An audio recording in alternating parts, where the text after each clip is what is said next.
There's a drive. Deep right center field. Nixon goes as far as he can go. He caught the ball. He caught the ball. I can't believe it.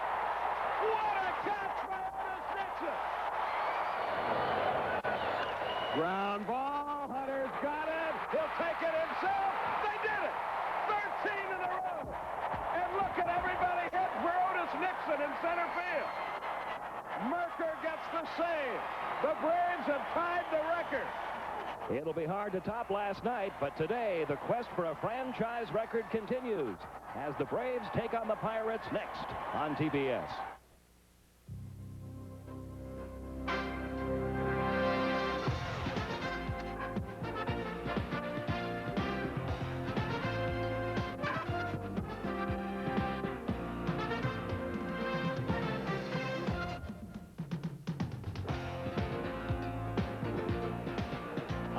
Welcome to Atlanta Fulton County Stadium, where this afternoon the Atlanta Braves will try to do something that no Braves team in franchise history has ever done before, and that is win 14 games in a row. In fact, no National League team has won 14 games in a row since 1965, when the San Francisco Giants did it.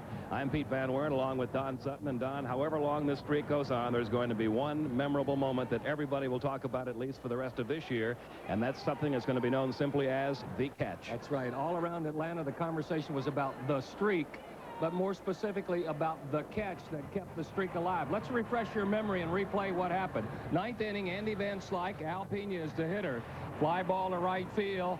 Otis Nixon said, as I talked to him about 30 minutes ago, he said, at first I thought it was a home run. But he said instincts just took over, and I just kept going till I got a few feet away from the wall, and I thought, you know, maybe I can get this. And then afterwards he told me, he said, if I said anything else about the catch other than I was running on instincts when I got to the wall, I'd be lying to you. It is one of the 2 or 3 greatest plays I've ever seen in baseball. And one of the ultimate victories in the streak. Remember, the Braves only got 1 hit last night off Danny Jackson. That the game-winning homer by David Justice in the 2nd inning. Well, this afternoon, in an attempt to win a record 14th consecutive game, they've got the ball in the right hand. They do. Steve Avery is the starting pitcher, and Avery has totally dominated the Pirates. Remember last year during the playoffs, he was just overpowering. If you look what is combined here in 91 and 92, a good man on the mound to maybe make the streak 14, and hopefully there won't have to be another the catch to keep it alive today. We'll be back with the lineups, all the action, and see if the Braves can keep it going right after this.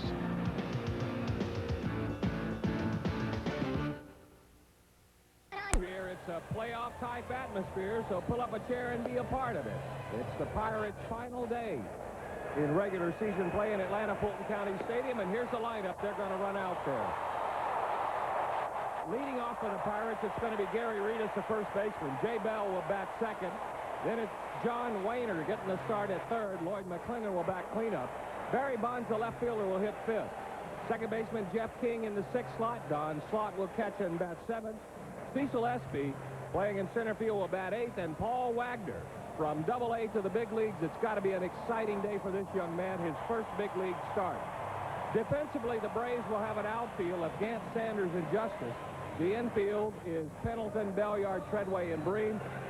Greg Olson is behind the plate, and Steve Avery will be making his 22nd start of the year. You saw in the open, he has totally dominated the Pirates. His earned run average excellent. Avery 8-7 on the year. His last outing, not one of his best. It's the first time in a long time he's given up more than 2 runs. He went 5 innings against St. Louis.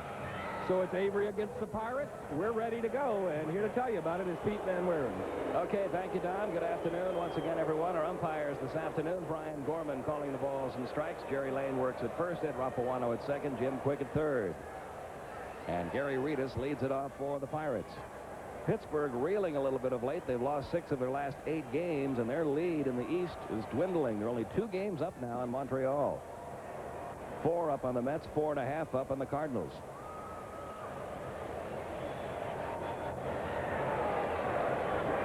And the first pitch on the way from Steve Avery, missing low, ball 1.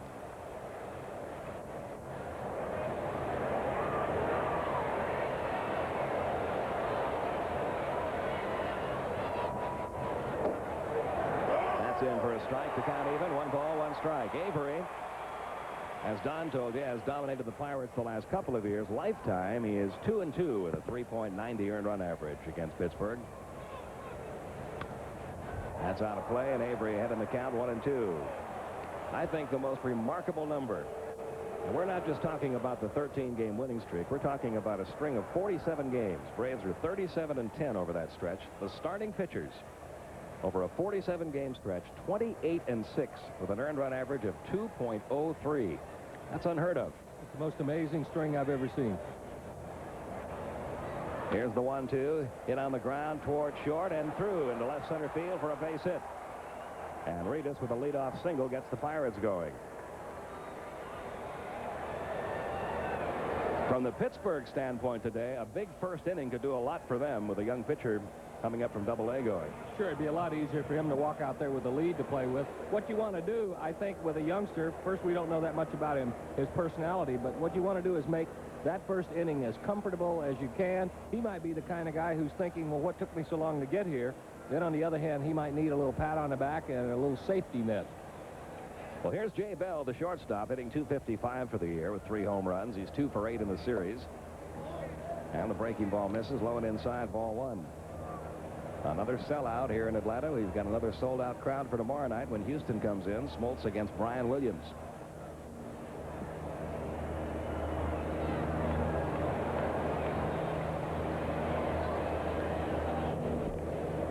Back safely is Reedus. Remember, in last night's game, Charlie Leibrandt picked off 2. With the change in the Pirates' structure of their ball club, it's kind of changed the role of Bell, too. Not bunting as much as he did last year, and as a matter of fact, he's hitting 100 points higher with men on base than he is when he is hitting with no one on base. That'll be out of play, the count 1-1. Well, they have to rely on him a little bit more to get their offense going. Last year with Bobby Bonilla and Andy Van Slyke and Barry Bonds hitting in the 3, 4, 5 spots, you had all kinds of RBI potential there. This year, with Bonilla gone, Van Slyke not in the lineup today,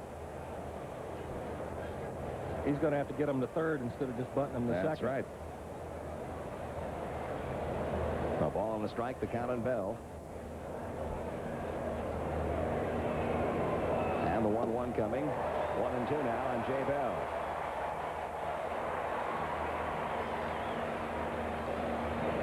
Bell, a guy who last year struck out 99 times, 2 years ago struck out 109 times. But his strikeouts have been down this year. In fact, in his last 73 plate appearances, he has struck out only 5 times. So he's been making better contact lately. Runner going, 1-2, outside. Olson's throw will be late. And in with a stolen base, Gary Reedus. His 7th in 8 tries. Doesn't run as much as he used to. He used to average 25, maybe 30. But he gets a good jump. His success ratio is good. Got such a good jump. He can take an extra peek. The throw, no chance. So the runner down at second now with nobody out. A count of 2-2 on Jay Bell. That's 29 out of 38 against Avery. Chased a bad pitch there. Got a piece of it. Stays alive. 2-2. John Wayner in the on-deck circle. It looks like a bit of a break for Steve Avery, having Andy Van Slyke out of the starting lineup today. Just getting a day off. Nothing wrong with Andy. But you never know. It looks like a mismatch, in fact, when you look at the entire thing today with a Double-A pitcher making his first start against Steve Avery in Atlanta. Sellout crowd, long winning streak. But more often than not, it's a situation just like this where the underdogs, if you want to call them that today, the Pirates, come through and win. Well, there's not really any pressure on these guys because they're just happy, most of them, to get a chance to play. Now 3-2 pitch on the way, and Bell lines one to center field. Dion broke in, but his speed will allow him to catch that ball. Tagging at second, heading for third is Reedus. And Dion almost didn't get back there for that one. Only his speed enabled him to get back after breaking the wrong way on the ball. And he did rely on it in a last-minute jump. Take a look from this angle, too. Only his athletic ability lets him catch that snow cone.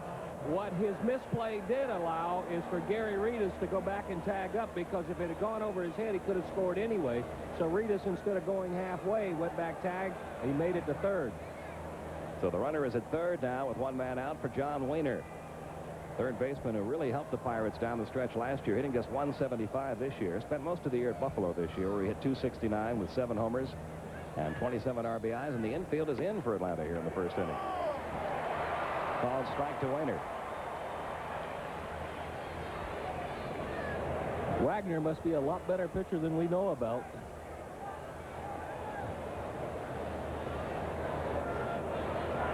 Here's the 1-strike pitch. Good breaking ball from Avery. It's 1-2.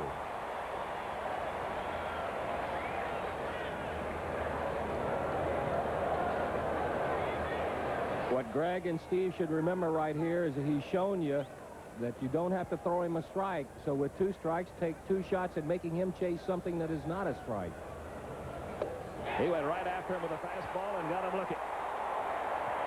First strikeout for Avery, and the runner remains at third with 2 down. Last thing Wehner had to be looking for was a fastball inside. Even if Avery misses with this one, which was right on the corner, it sets up whatever he wants to do next. He just carved Wehner up. That was an absolute no chance at bat. Now the right fielder, Lloyd McClendon, who comes in at 270. 1 homer, 12 RBIs. Not a lot of power in the Pirate lineup today. Reedus 1 home run, Bell 3, Wehner none, McClendon 1, Bonds has 18, King has 8, then 1 each for Slaught and Espy.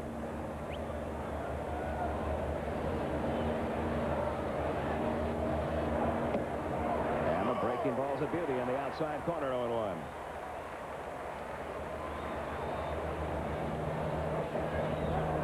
It is a hot summer afternoon here in Atlanta. Temperature expected to be in the low to mid 90s. Fastball strike outside corner, 0-2.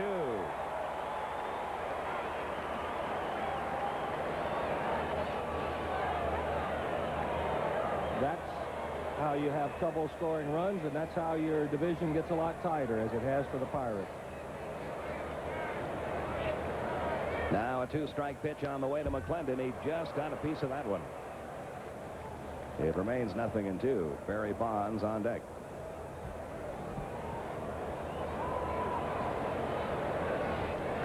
Cincinnati playing at St. Louis again today. We'll keep you posted on that score. The Braves begin the afternoon 2 games up on the Reds. San Diego has now fallen 7 games back. That's all for McClendon. That's all for Pittsburgh. 2 strikeouts in the inning for Avery. No score after a half inning.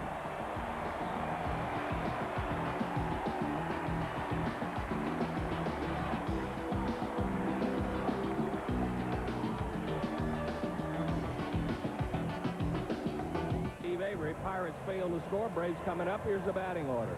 It's Deion Sanders leading off. He'll be followed by Jeff Treadway, then Terry Pendleton.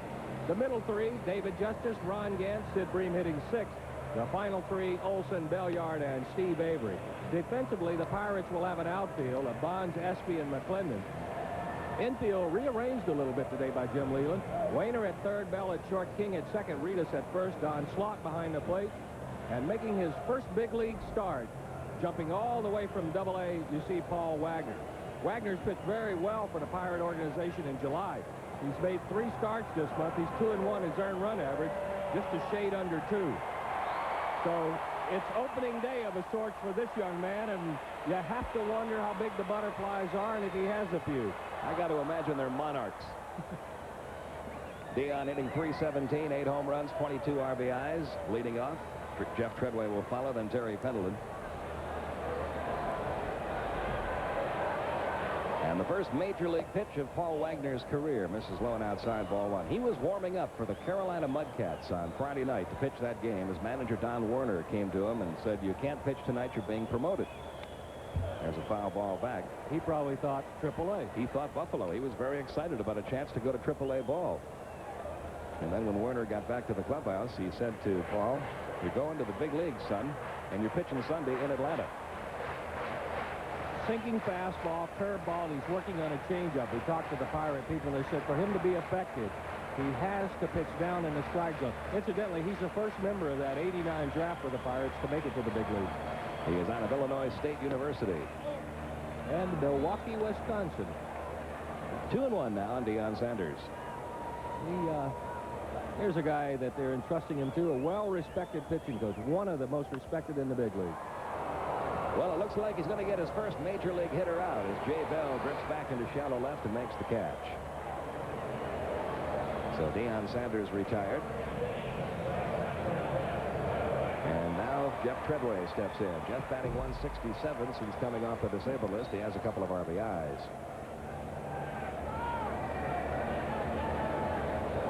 No team in Braves history, Boston, Milwaukee, or Atlanta, has ever won more than 13 straight games in modern history. There's a line drive base hit by Treadway into center field. And the Braves have their first base runner of the day. And that'll bring up Terry Pendleton. The Texas Rangers had a 14-game winning streak last year, but that didn't help them. They finished third. In the National League, the last team that won 14 in a row, the 65 San Francisco Giants. We went back and looked up who was on that club. That was a pretty good ball club. Willie McCovey, Hal Lanier, Dick Schofield, Jim Ray Hart was the infield. Matty Alou, Willie Mays, and Jesus Alou was the outfield. Some of the starting pitchers, Juan Marichal, Gaylord Perry, Bob Shaw, Frank Lindsay was their bullpen closer. And that was the year that Masanori Murakami came over from Japan and pitched for an American Major League team. Herman Franks was the manager of that club. They finished second, by the way, the 65 Giants, last National League team to win 14 straight. Pendleton trying to butt one, missed it, 0-1. I'd probably guess Tom Haller would have been the catcher on that ball club, too. Yes, he was. Pete, when you get a kid like Wagner coming up, you wonder if you're the pitching coach or the manager, what do you tell him? How do you prepare him? One of the best conversations I've ever had was by Red Adams. Kids get called up, AAA. And he said, son, when you were at AAA, how wide was the plate? He said, 17 inches. Well, how far was it out there? 60 feet, 6 inches. Did they have right and left-handed hitters? Yeah. Well, they got the same thing here. And a good pitch there on Pendleton. He's ahead of him, 0-2. And the point you want to make is you must have been doing something right at that level for people to think you could pitch at this level. So just keep on doing what you were doing there. There's no different. There are no supermen. There may be some that play like it. But just remember, just do what you did to get you considered for the big leagues. It's really no different pitching up here. And wait till he gets that first paycheck. That's a big difference. Wait till he gets his first meal money, too. Well, he's already got that. He's been here for 2 days, and he's got 2 days worth of meal money. That's a month in AA. He strikes out Terry Pendleton. Ball getting away from the catcher, Don Slaught, and down to second base goes Deion Sanders. Well, now there's something that Paul Wagner will be able to tell his grandchildren. My first Major League strikeout, just the MVP in the National League a year earlier. You know what you'd like to see by an umpire? I realize they got a game going on, but that ball went in the dirt. Take it out of play. You know, take it out of play. The kid threw him a good curveball. Take it out of play. Let him have it. Because that's something you'll always want to remember. It'd be nice to have that to look back on 30 or 40 years from now. It's ruled a wild pitch, enabling Treadway to get down to second base. Now David Justice, who had the only Atlanta hit last night, a home run, and it held up all night long. Justice has now hit safely in 13 of his last 14.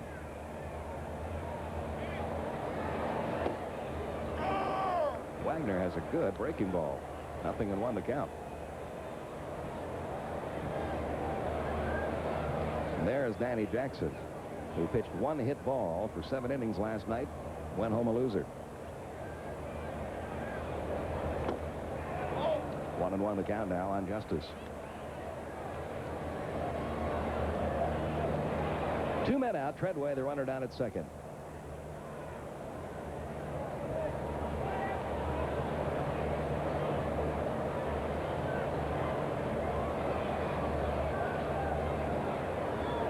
Here's the 1-1 on the way, and that's upstairs. 2-1.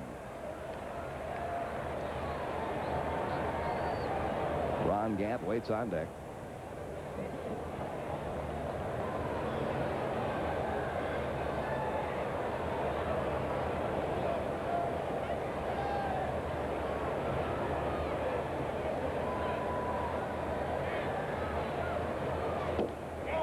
Sort of a half swing, making it 2-2 now, and David Justice. Good tight spin on that breaking ball. He starts it out down low. Most guys who throw curveballs, because of the nature of it, you have to throw it uphill a little to get it to break down. He comes from a good angle, gets good tight, straight downward spin. So he starts the ball downhill and then breaks it even further. 2-2 on Justice. Treadway at second, 2 outs. No score, bottom of the first. Paul Wagner, 23 years old.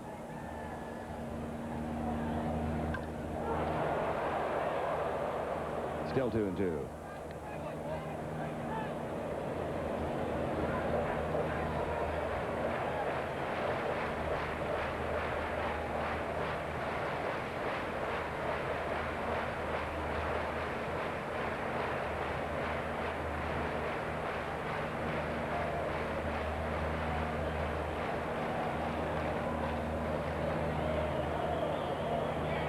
And again, the 2-2 on the way, and it missed low, 3-2. I've got to think that at least the first time around the order, Wagner's going to have a little bit of an advantage here. Braves, of course, have never seen him before. I think the pitcher always does if you can put the ball where you want it. If you're just pitching behind an account and having to come in there and they can set on one pitch, then the advantage swings to the hitter. But the first time through, a pitcher should have the advantage. And now a 3-2 on the way, and Justice pops it high in the air, shallow left field. Going back, Bell, coming in, Bonds. Bonds calls and grabs it. And Wagner shuts out the Braves in his first major league inning. The Braves leave a runner at second after one, no score from Atlanta.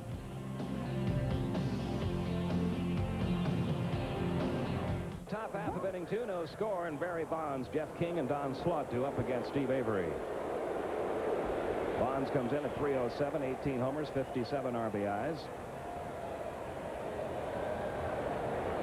In this series, Bonds 1 for 3 in game 1 and 0 for 4 last night, so 1 for 7.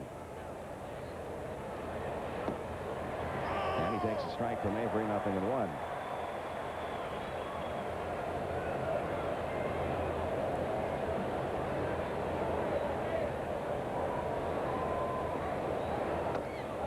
That misses high, 1 ball, 1 strike.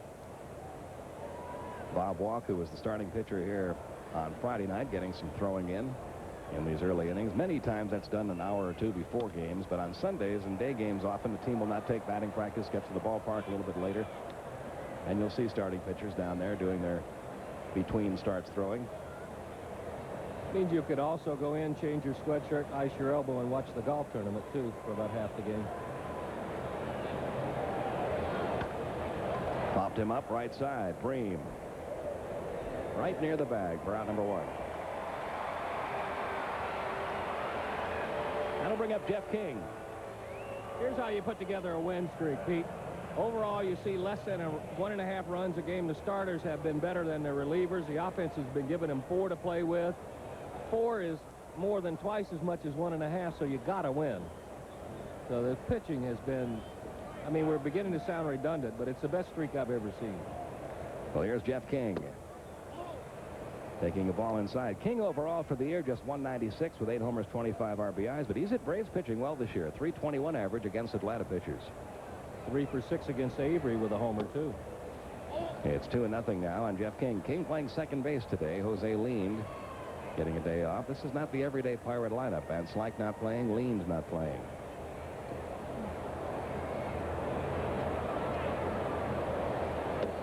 There's a strike, 2-1. When I first saw Steve Avery pitch, I thought he had a good fastball, an exceptional changeup, and great mechanics. Now when I watch Steve Avery pitch, I think he has a great fastball, a curveball that is getting better and better, still the good change, and exceptional mechanics. That's upstairs. 3-1 now on Jeff King. The most improved pitch in his repertoire is his curveball. You got a chance in the first inning to see a curveball that can dominate hitters. Most of the time when we talk about pitchers dominating hitters, you think with 99-mile-an-hour fastballs, but there's more than one way to do it. Here's the 3-1, and that ball's pretty well hit, but Deion Sanders had him played perfectly. Only has to go about 4 steps to his right to make the grab for out number 2. And that'll bring up Don Slaught. Slaught hitting a cool 350 for the year, but his average, believe it or not, despite that high number, has been really rapidly dropping. He was over 400 about 2 weeks ago. Just 5 for his last 36.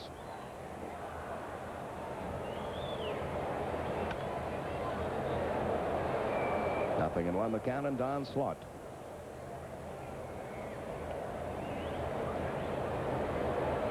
He's one of those guys, if you play him maybe 80, 90 games a year, he's going to hit you 300. He's done that for the Pirates ever since coming over. They've got a good situation with their catching in Pittsburgh, with Don Slaught, a right-hand batter, and Mike LaValliere, a lefty. Both good receivers, both throw well, and both can hurt you with the bat.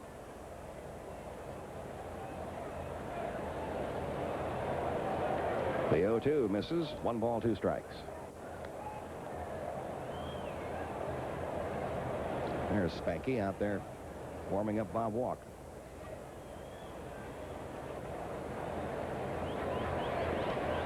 1-2 pitch, got around late on the fastball, fouls it back. Still 1-2.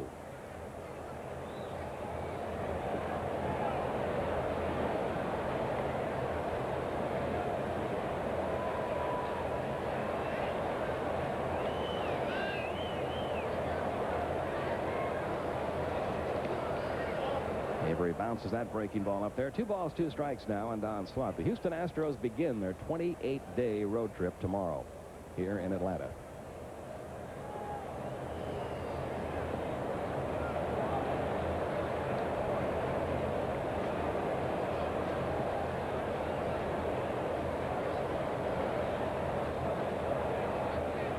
Two on the way, and it misses outside. Full count now. 3-2 on Slott. Cecil Espy, the on-deck hitter.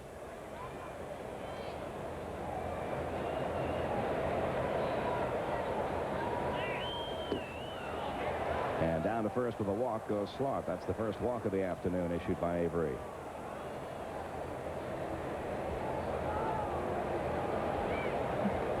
Well, when the starting pitching is really going good, the bullpen can just kind of kick back and take it easy to the 8th or 9th.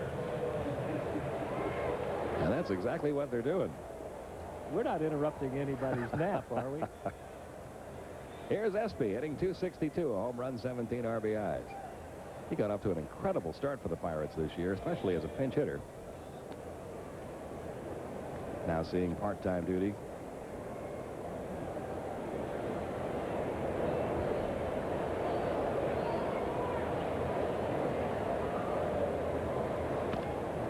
Toward third, picked up by Pendleton. And that's all for the Pirates in the second. They leave a runner at first. We go to the bottom half of inning 2 with no score.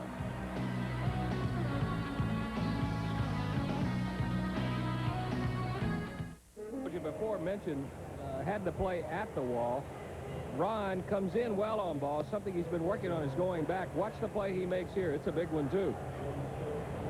Ritas thought he had a homer. But Gant, right at the wall, makes the play. So Nixon's was the play, but Gant had himself a good night defensively last night, too. And it'll be Ron Gant, Sid Bream, and Greg Olson due up here in the bottom half of the second inning. Against the rookie right-hander Paul Wagner, whose first inning in the major leagues was a successful one.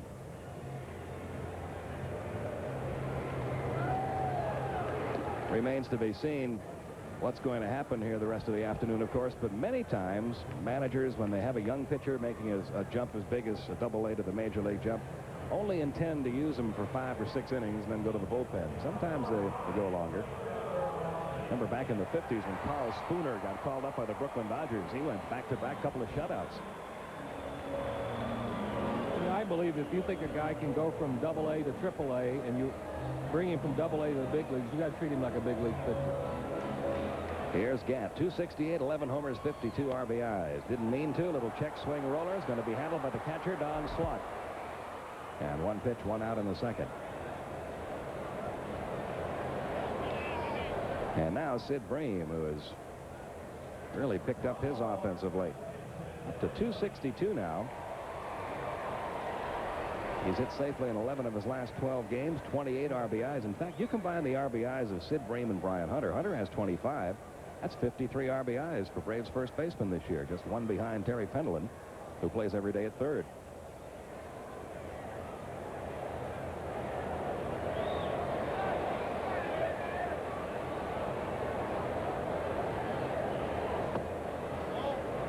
No strikes on Sid Bream. Here's what's done it for him, Pete. The month he's had in July, he came out of June not really whacking the ball, but he has turned it up a notch in July. Deep to center field, but not deep enough. Espy with the sunglasses down for the catch. And 2 are out. Now the catcher, Greg Olson. Olson, a .258 hitter for the year.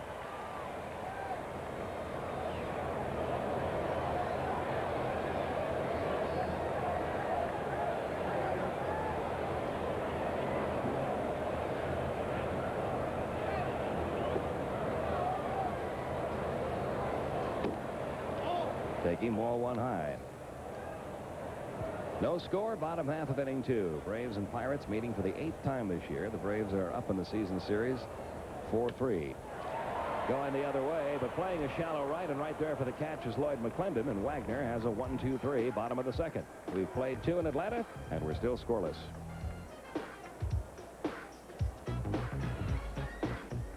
Broadcast is authorized under broadcasting rights granted by the Atlanta National League Baseball Club and is intended solely for the entertainment of our audience. Any publication, rebroadcast, retransmission, or other use of the pictures, descriptions, or accounts of this game without the express written consent of the Atlanta National League Baseball Club is strictly prohibited. We go to the top half of the 3rd with no score. Let's do a little bookkeeping here while we have a moment. I want to send out some get well wishes to Mary Frances Snyder at St. Mary's Hospital in Evansville, Indiana. We've got a birthday today, Baroness Whitfield in Northwest Atlanta. And also, we got a note from some friends of ours at Delta Airlines. There's a guy in Dallas got a real problem today. His name is Joel Palandro. He works for Delta, lives in Dallas, loves the Braves, but was born in Pittsburgh. He also loves the Pirates. Oh, he's got to be in a mess today.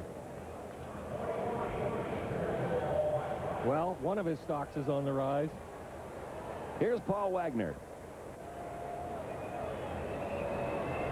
And this is probably going to be a little more intimidating than throwing that first pitch. Getting your first major league at bat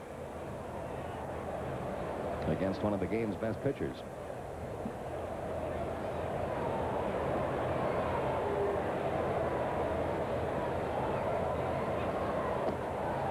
One and one the count on Paul Wagner.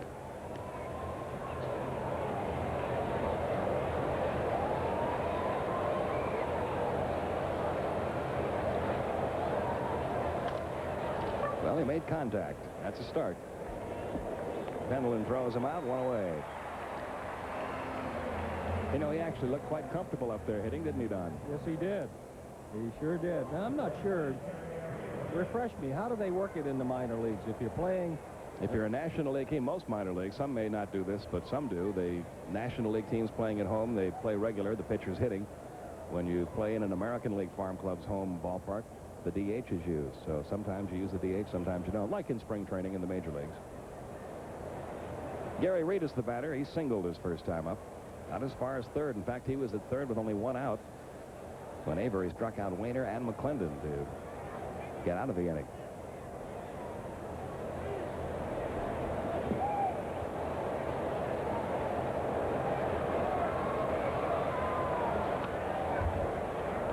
Foul back, 0-1. I want to remind you, with the Houston series coming up, we're going to televise all 3 games in that series. Many of you have pocket schedules that don't indicate the Wednesday game will be televised, but that's been added to our schedule. And is a 12:35 in the afternoon Eastern Time game Wednesday. Night games tomorrow and Tuesday. 1-1 on Reedus. And then one of those odd road trips. 4 days in San Francisco and home again. Looped into shallow center. That's going to fall for a base hit. And Reedus is 2 for 2. He has both the hits off Steve Avery.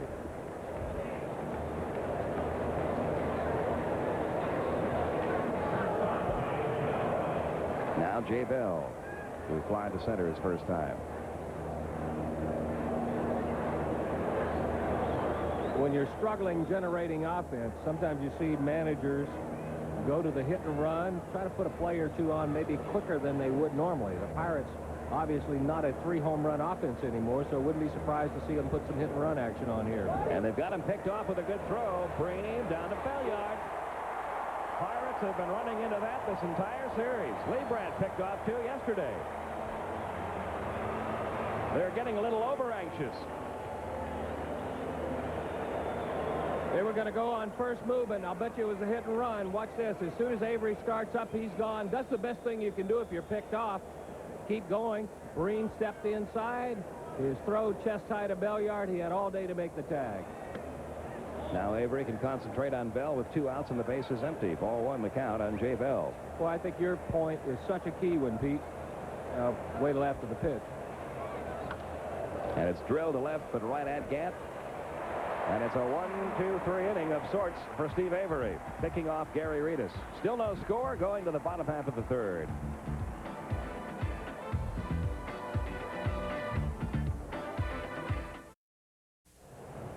No score here. Let's give you a look at the rest of the scoreboard. First, the National League. All of these games still very early. They're in the 5th inning. San Diego 1-0 over New York. Philadelphia got 3 in the first, 3 in the third to lead that one. No score in Montreal, St. Louis, or Houston. In the American League, here's what it looks like. Texas, a 1-0 lead over Baltimore. That run coming in the first inning on a Gonzalez homer. Kansas City likewise won over Cleveland. No score in Milwaukee. Detroit goes to California. That'll get underway a little bit later. And all the rest of the action, Toronto at Oakland, New York at Seattle, Minnesota at Boston. All of those are later starts. And we go to the bottom half of the third. No score. Rafael Belliard, Steve Avery, and Deion Sanders due up against rookie right-hander Paul Wagner. Pirates changed 3 spots on their pitching staff after Friday night's game. Belliard, first pitch swinging, fouls it off. Zane Smith had to go on the DL. He was originally scheduled to start today, but his shoulder's been acting up, so he was placed on the DL. A couple of veteran relievers were released, Jeff Robinson and Jerry Don Gleaton. And Wagner was called up along with left-hand reliever Steve Cook, right-hand reliever Blas Minor. They were at Buffalo. Fouled away 0-2. Usually you see that out of a club like the Dodgers that are in last place right now and maybe trying to dump some veteran guys and give the youngsters a chance, but I can't remember seeing a third of the pitching staff being turned over on a division-leading club. No, especially a division-leading club fading a little bit. But if it wasn't working the other way, Ted Simmons said, let's try it this way. Let's try it with kids. 1-2, the count on Belliard. Jim Leyland, fine manager, trying to win his 3rd straight Eastern Division title. Slowly out toward second where King fields and throws out Belliard. Close play, 1 down. I think your manager makes a big difference, too, when you're going to bring up youngsters and throw them right out into the middle of a pennant race. And Jim Leyland, the ideal guy to handle a situation like this. Yeah, there are some managers that really don't like youngsters. He's not one of those. Then there's some managers who want to be bigger than the youngsters and really put a lot of extra pressure on him, and he's certainly not one of those. Second-line players love Jim Leyland. Here's Steve Avery taking ball 1. Avery 174 with a couple of RBIs. No score, bottom of the third. And it's 1-1 now, the Braves pitcher.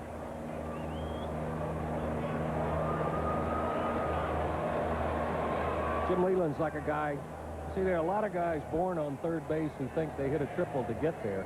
Leland is not one of those guys. He knows he had a single, had to scratch that out, and scratched the second and scratched the third. So he really understands working. He understands having to work, and that's why guys with lesser ability really enjoy playing for it. 1-2 now on Steve Avery. Do you know who one of Jim Leyland's best buddies is? He grew up with him in Perrysburg, Ohio, went to the same high school. Jerry Glanville, head coach of the Atlanta Falcons. Both from the same neighborhood. Perrysburg, right outside of Toledo, Ohio. It's still 1-2 now on Avery.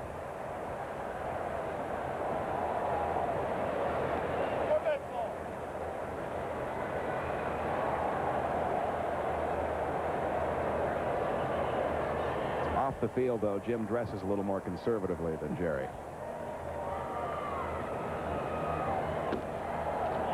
It's 2-2 on Avery. And Jim Leyland also doesn't believe Elvis Presley is still alive. And doesn't leave him tickets. Here's the 2-2 on the way, and it's inside. Full count now, 3-2. Neither does Jerry Glanville, but it makes for a good copy.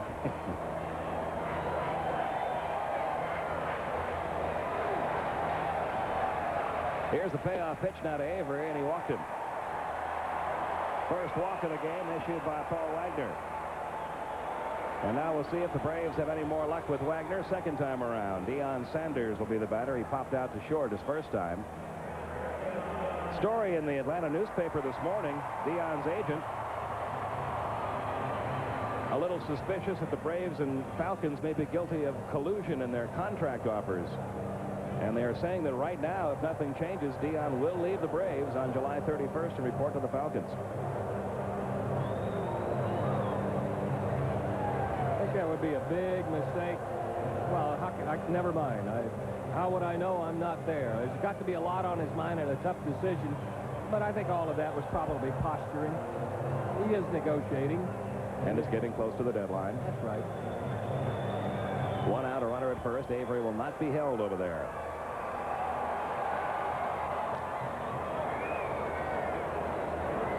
Let's put it this way. He is a very talented young man who is very good at both and could probably play both for a while.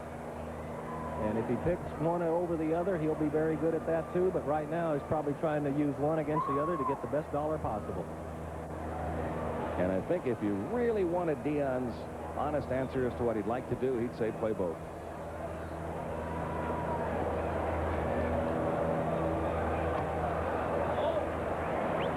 I think he'd love it if he could play 5 days a week baseball, play football on the weekends till the baseball season's over, then become a full-time football player. As long as neither of the two interfered with his fishing. I'll tell you one interesting thing that's come up on Deion Sanders, and one decision that the Braves hope he makes soon. What about next year? And here's the reason for that. Expansion draft. Right. Are you going to protect him? Is he going to be one of the 15? Because if he's not, he's gone. Off the end of the bat's going to dribble through into left field. Base hit. Avery will stop at second.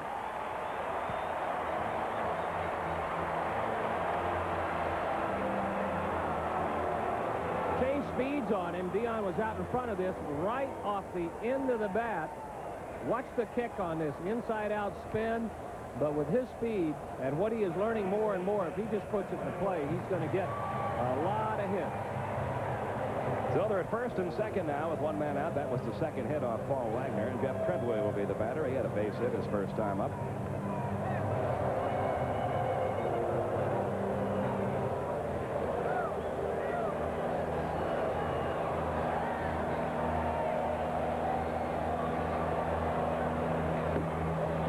A ball inside. Wagner is starting to get his pitches up. Remember, we were told before the game that for him to be effective, and the Braves obviously haven't hit anything hard off of him yet, but for him to be effective, he's got to pitch in the bottom half of the strike zone. There's a called strike and the count even. 1 ball, 1 strike. Brian Gorman calling the balls and strikes this afternoon, son of the longtime National League umpire, the late Tom Gorman. A couple of father and son combinations have stayed in the umpiring profession. Shag Crawford and son Jerry. It's 1-2 now on Jeff Treadway. No runs, 2 hits, no errors for each club. Bottom of the third. Braves trying for a club record 14th consecutive victory.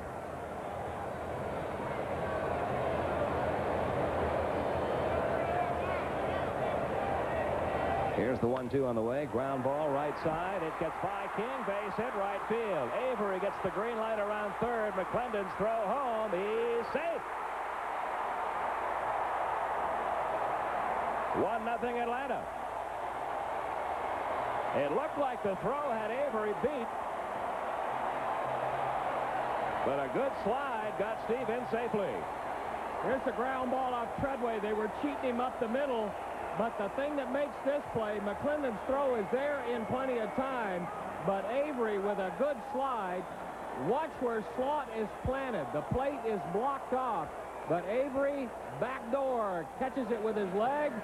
The tag is on the back. We've said it before. Not only on this pitching staff you have good pitchers, but you have some good, versatile athletes. That's a slide that any outfielder who plays every day would be proud of. So the Braves are on the board. It's 1-0. Runners first and third. And Ray Miller is going to come out now to try to settle down his pitcher as Danny Nagel begins to loosen up in the Pirate bullpen. That's some more good base running on Deion Sanders' part there, too, Pete. He saw the throw go home. Nobody's going to cut it off. He's all the way around to third. I got to ask you a question. It's not my imagination, I don't think. Are we seeing a little bit more animation and emotion out of Steve Avery this year? Oh, I believe so, absolutely. We saw it his last start when he failed to get a bunt down, he went back into the dugout. In fact, we got a couple of notes from parents who were a little disturbed at lip reading some of Steve Avery's comments, but that's just the emotion that he's showing. And that's the expectations he has of himself. So, well, he has just scored his run to give the Braves a 1-0 lead, and with Treadway at first and Sanders at third, Terry Pendleton will step in. And again, a good look at that beautiful slide by Avery, which got him around the tag. Pendleton struck out back in the first inning. A ball low.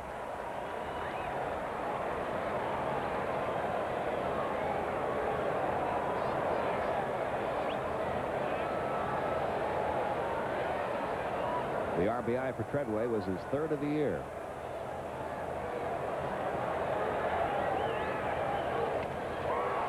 Into shallow right, long run, McClendon. He'll make the catch, and everybody stays put.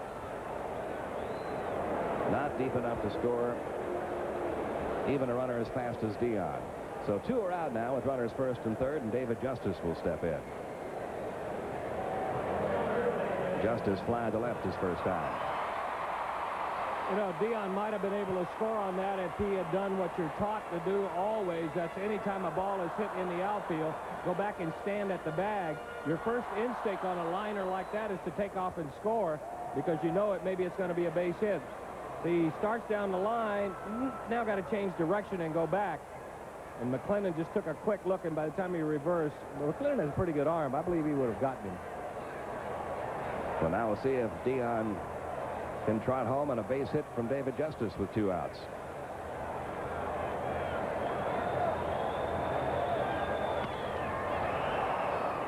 Middle of the infield, shortstop Jay Bell making the call, now called off by Jeff King.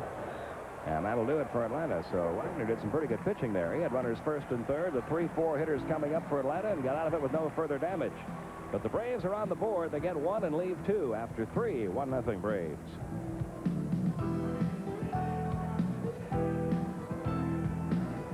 Get in leaderboard. And here's one area where the Braves have not caught Cincinnati yet. They're still 1/2 game behind the Reds when it comes to home records so far this season. 4th inning, here's Don Sutton. Wainer, McClendon, and Bonds. Braves lead at 1-0. A run and 3 hits for the Braves. 0-2-0 for the Pirates. A loop for the right field. Justice positioned perfectly. 1 pitch, 1 out in the 4th inning. That'll bring up McClendon. He was one of the 2 strikeouts Avery got in the 1st inning, Wainer being the other, after Reedus had single, stole second, and had gone to 3rd base. Bit of clutch pitching from Steve Avery. McClendon, 2 out of 10 career against Avery.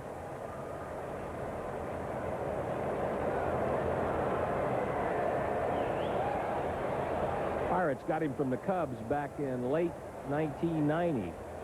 Claimed him on waivers and eventually made a trade with the Cubs. There's strike 1.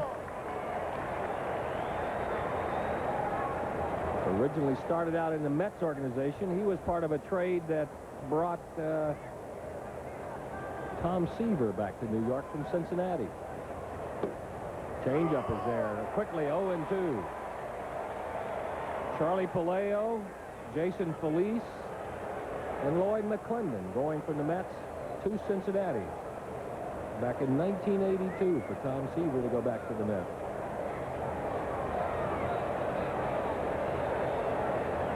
He's in a hole, 0-2. Let's see what Olsen has in mind for Avery. Breaking ball. And a beauty, but it's too low. 1-2.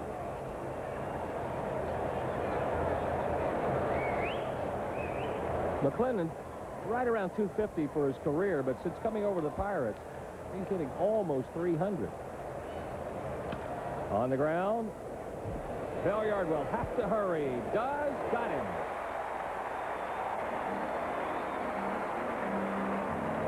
Rafael Belliard loves making these kind of plays against this ball club. This is where Rafael first came to the major leagues with the Pittsburgh Pirates. Never really got a chance to show what he could do as an everyday player in Pittsburgh. Surrounded that one, had his momentum headed toward Bream, and the throw to Sid gets McClendon. Quickly 2 gone. here in the 4th inning. And the reception you hear, the not-so-pleasant one, for Barry Bonds. Bonds popped to first his first time up. Most people are of the agreement that he will not be wearing a Pirate uniform next year.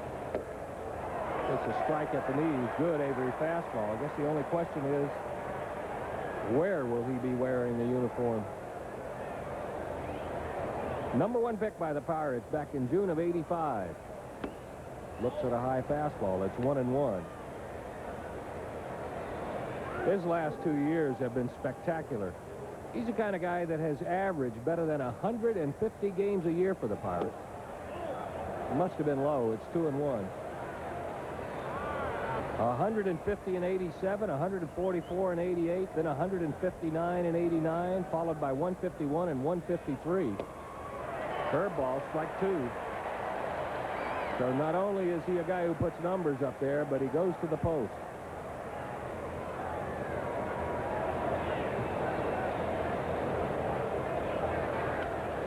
That's out of play. It's still 2-2. His father spent a lot of time with the San Francisco Giants. And as a matter of fact, Barry had a shot at going with the Giants. The Giants picked him in the June 1982 draft. They picked him in the 2nd round. But Barry ended up going to ASU. They couldn't get together, so when his eligibility came around again, he ended up in a Pirate uniform.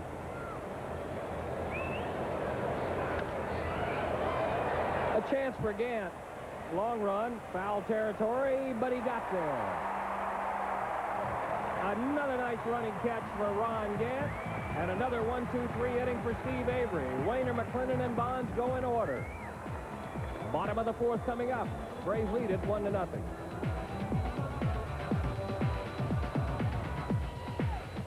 Into the bottom half of the 4th inning, the 13-game winning streak propelling the Braves into the lead in the National League West by 2 games now over Cincinnati, and really getting some distance open now at San Diego. They're 7 back. Over in the East, Pittsburgh's losing 6 out of 8, and everybody's starting to squinch together a little bit. Montreal just 2 back now. New York 4, St. Louis 4.5. Even the Cubs not out of it yet. They're 6.5 out. Gant will lead off the 4th for the Braves. Ron didn't mean to last time up. Got a little swinging bunt out in front of the plate. Slot threw him out. He's 0 for 1. Paul Wagner, young man, has acquitted himself very well and has shown a good breaking ball. And this is wide there. It's 1-0. Cincinnati, by the way, had a big top half of the 3rd. They scored 4 times and lead the Cardinals now 4-0. St. Louis batting bottom of the 3rd. That's high. It's 2-0.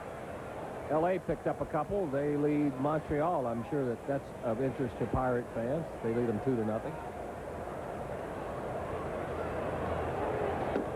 Ball 4, a ball 3 to Ron Gant.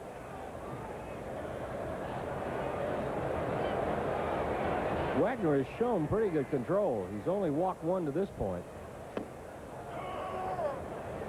That'll make it 3-1.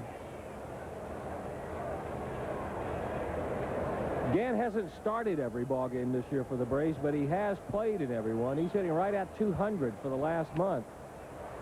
That'll drop a little bit in the middle of the infield. Looks like Reedus is taking charge.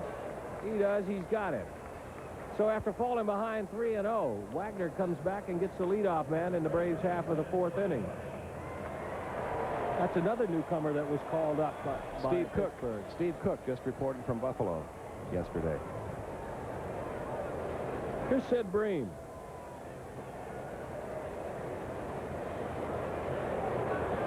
Bream hit it well his last time up, but it was a fly ball to center field, tracked down by Cecil Espy. 1-0. Bream is hitting 11 of his last 12, hitting right about 340 during that time. Remember, he got off to a horrible start, 7 out of his first 47. But he's been making up for it since May came around. He's hitting almost 300 since the 1st of May. That'll be a foul ball. It's 1-1. He has another streak going, too. He has stolen a base in each of his last 2 games. Well, there's some motivation for a single. To start calling him Scooter Bream. Scooter Bream and Lightning Olson. 1-1 to Sid. Good pitch from Wagner. A ball and 2 strikes.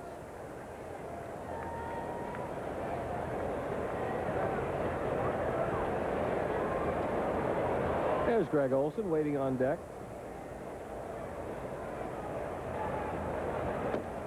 Outside, 2-2. Sid disproves that sometimes it takes people a little bit longer to get started than others. He swiped one in his first 157 games as a Brave. It just took him a little while to get revved up. That's a fair ball. McClendon into the corner. If he swipes this one, it'll have to be third. It's a double for Breen.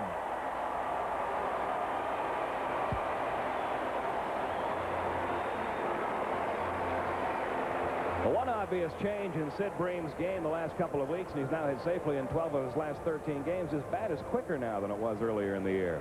He's primarily a pull hitter, but early in the year, pitches like this, he would try to pull him and hit a ground ball to second base. Now he's getting around quick enough to pull it down the line, get some extra base hits. You know, we'll have to check with him between now and tomorrow, but I think he's gone to a shorter, lighter bat. I'm just noticing on the replay, that's not a very big bat Sid Bream is hitting with. Well, he's at second. A little insurance, I'm sure, would be welcomed by Steve Avery. Greg Olson will try to run him around. Olson flied to right his last time up. Actually, more of a line drive. McClendon made a nice running catch on it.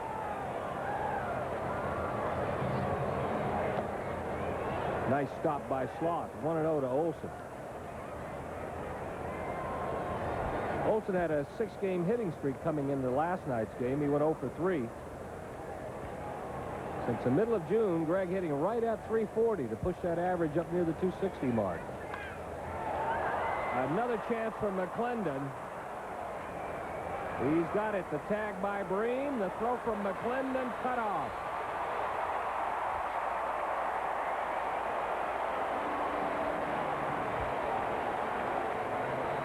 So the tandem of Olson and Bream getting awfully frisky in the second half of the season.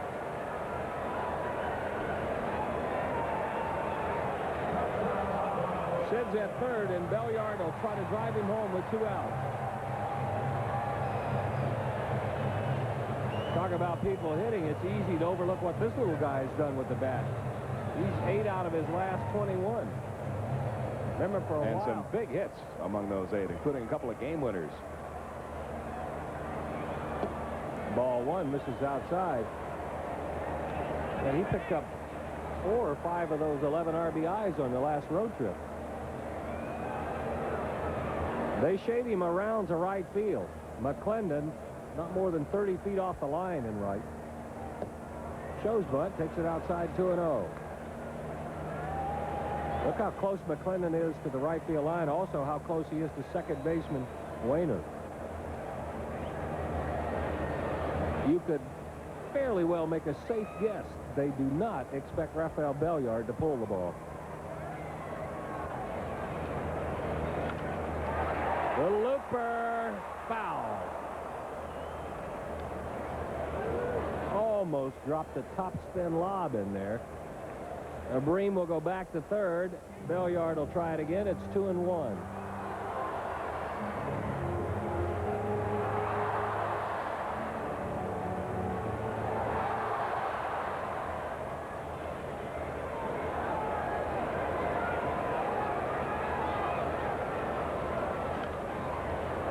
This time it'll get out of play. You saw the breakdown of his RBIs. 5 of them coming in the last 10 days. Well, like Bobby Cox was saying a couple days ago, you can't put together a long winning streak like the Braves are on right now without getting contributions from everyone. And that's exactly what's happening with the Braves right now. Every facet of the game in top form. Still 2-2, and with every swing by Belliard, McClendon takes 1 step closer to the right field line and 1 step closer to second base. If Rafael were to hit a line drive 1-hopper to McClendon, if Reedus is alert, they've got a chance to throw him out. He's the 5th infielder.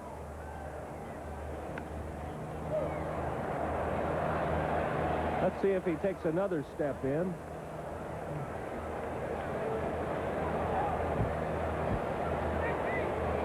He's thinking about it. I know one thing. Reedus takes another step closer to the line. Still 2-2. Pretty good zone defense on the right side over there.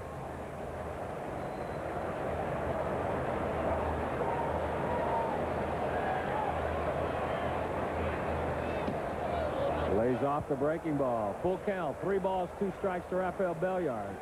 Avery would like to get his swings this inning. Yeah, a lot of pitching staff, you don't ever have to worry about getting dirt out of their uniforms, but not the Braves. I mean, they're always sliding and hustling the extra bases, just like Avery did before. Toward McClendon. What a play.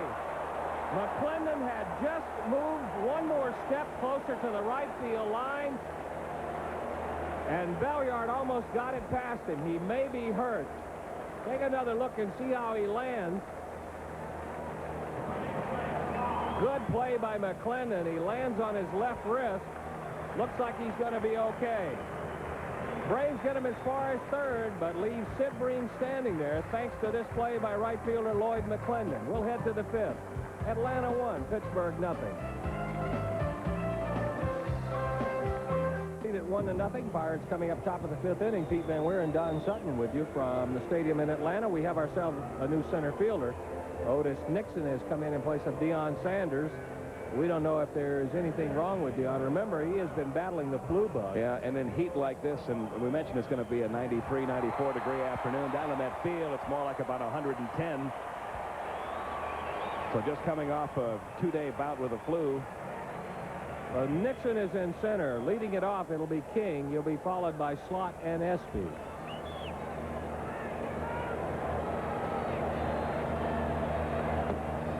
Strike 1 from Steve Avery. Boy, pitching and defense. That's been the name of the game for the last 2 days here from both ball clubs. Change up low. It's 1-1.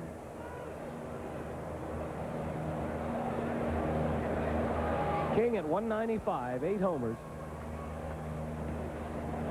Here's the curveball low. That makes it 2-1.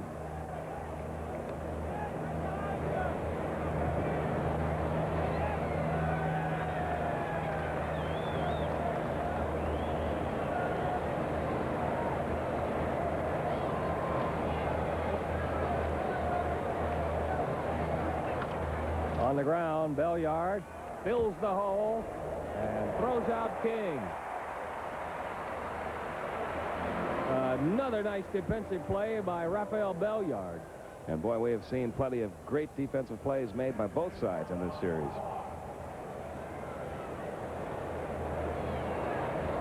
Belliard so quick.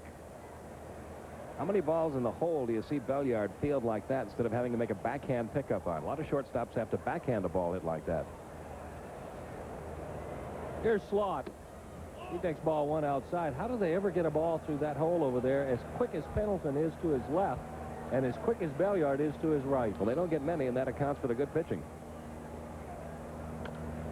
To right field, Justice in a couple of steps. Now he retreats, fights the sun, and he's got it.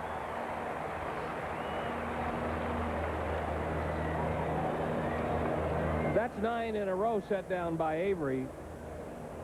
Nagel and Cook continue to throw down in the Pirate bullpen. In a way, it's 9 in a row. Reedus got the single in the 3rd, but he was picked off. And here's Cecil Espy. Espy grounded to 3rd. Nice play by Pendleton his last time up.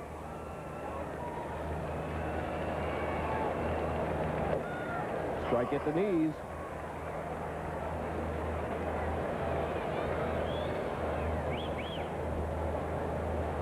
Alex Cole has moved out on deck, so if Espy reaches, we'll get a pinch hitter for Wagner. The breaking ball misses. It's 1-1. Here's a look at Cole.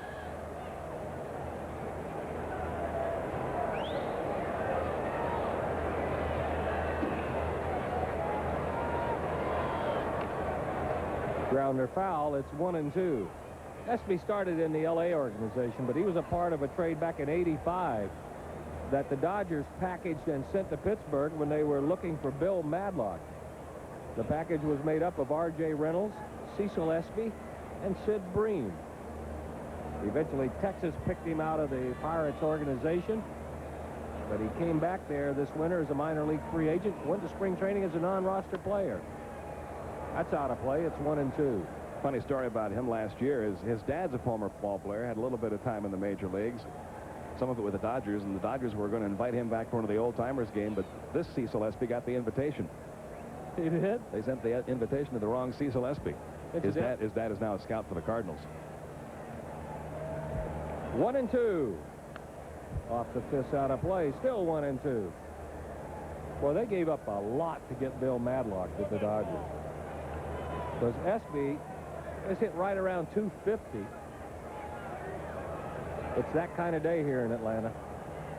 It is a hot one. Espy's hit around 250.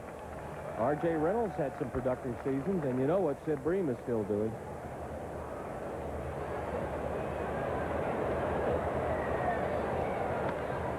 To left field, that's going to be trouble. I don't think Gant's going to get this one. Off the boards, nice play, but it's a two-out double for Cecil Espy.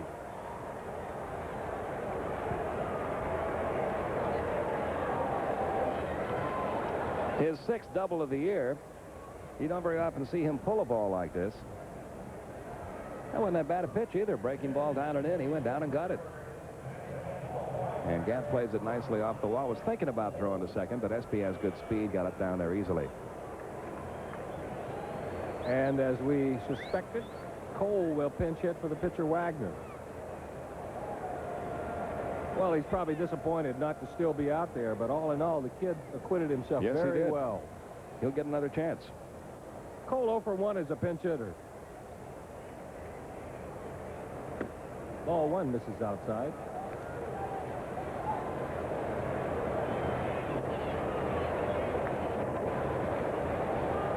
You might wonder why Jim Whelan doesn't bring up a right-hander to hit against Steve Avery. Well, he's kind of hamstrung as far as that's concerned. There's a strike, 1-1. On the bench, he has LaValliere, who's left-handed. He has Merced. He has Van Slyke. He has Varsho. And Jose Lean is a right-hander, but you can't very well afford to burn your second baseman, Jose Lean, at this time in the game. Another breaking ball. It's now 2-1 to Alex Cole.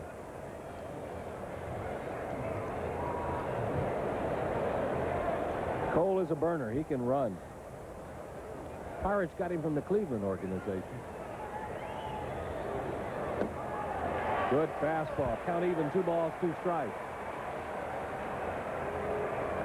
Cole's made a couple of stops. If memory serves me correct, he started in the Cardinal organization, went on to San Diego. Then over to Cleveland.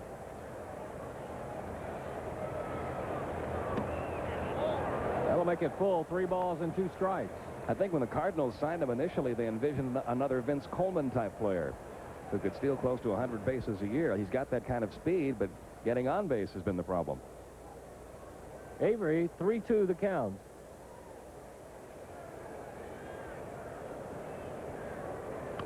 On the ground, Treadway will waste no time unloading it. He hurries, and they get Cole by a half a step. Braves get the Pirates get the 2-out double, but the Braves leave him stranded. We're halfway home, and it's still 1-0 Atlanta.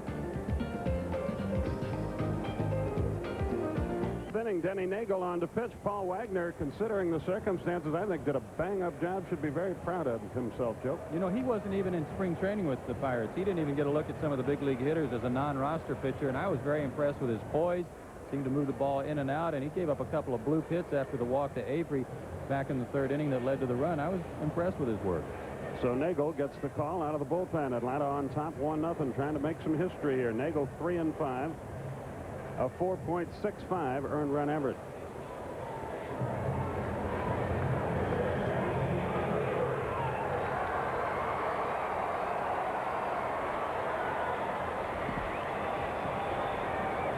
Avery leads it off. He walked and scored the Atlanta run. A little bit outside, 1 ball, no strikes. Nagel made the jump from Double-A ball a year ago to the Pirates this year. Ground ball. King boots it, recovers, bounce right back to him, 1 out. So Avery is retired, and Otis Nixon will be the hitter, and he'll get yet another ovation. You don't get the hot shots at second like you do at third, but sometimes you'd rather have that than a ball up in the throat. A standing O for Otis.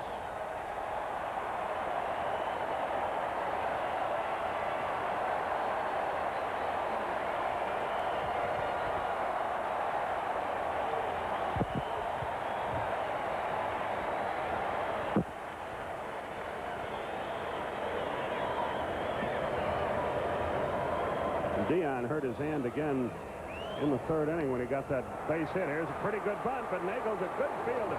He made a good play. And Rita's held on for the out. He almost, you can see Rita still walking away.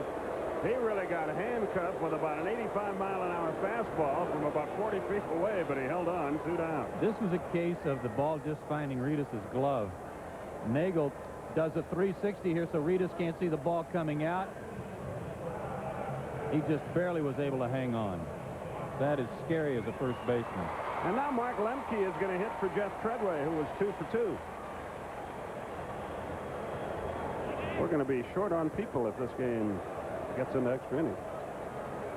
Lemke stands in there. He's hitting .217, 2 homers, 12 RBI.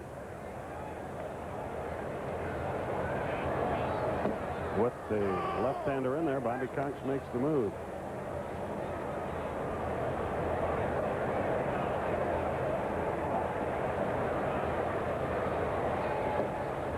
Let up low and away, evens the count at a ball and a strike.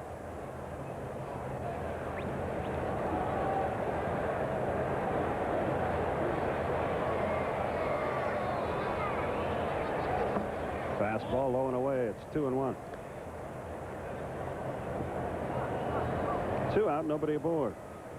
Nagel made 6 starts for the Pirates this year, and in fact, Braves saw him in Pittsburgh. Were able to defeat him. Good-looking left-handed pitcher, though. 3-1 is the count. Terry Pendleton waits to hit next.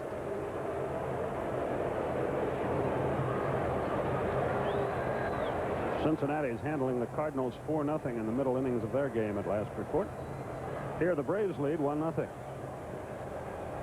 Cardinals have come back and scored 2 in the 4th inning. Lemke reaches.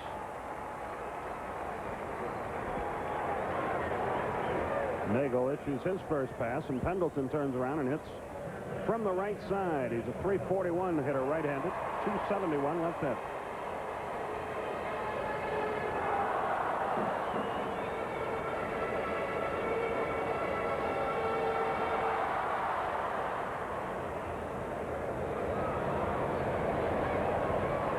Runner at first, 2 down. Cardinals are still batting in that 4th inning, and they've scored twice. Pendleton waits, throw to first, runner back. Nagel's got a clever little move. He looks toward the plate, but throws toward first. Yes. After the pitch. There it is again. Yes. Most of the time, the left-handers, they would rather look to the plate to make you think they're going home as opposed to looking right at you. If they look at you, that's a good sign to go, because they're usually going home.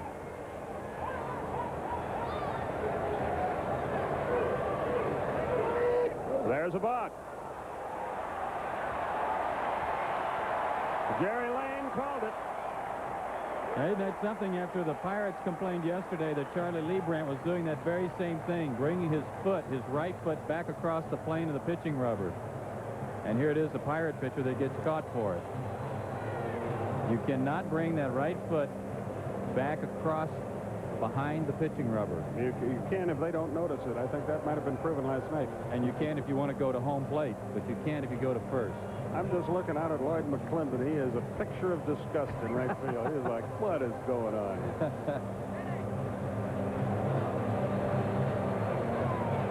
He was the one that was victimized by Leibrandt that started the big argument last night. Clouding up here at the old ball yard. Now they're going to put Pendleton on and pitch to Justice. That may. We'll see how that works out. David handles left-handers quite well, as he proved last night when he hit the home run to win the game.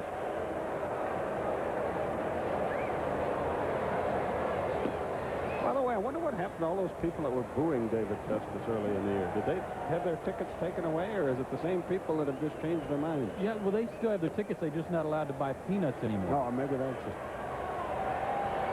Justice stands in there with 2 on and 2 out. Dave hitting .284 on the year against left-handed pitching with 4 of his home runs, including that one last night against lefties. He told me before the ball game, he said, I'm not trying to hit home runs. I'm trying to get hits, trying to get the numbers back up where they should be. And if the home runs come, so be it. They play him just about straight away in the outfield. 2 on, 2 out. David has flied to left, popped to second against the right-hander. Curve sweeps outside. 1 ball, no strikes. Ron Gant waits to hit next.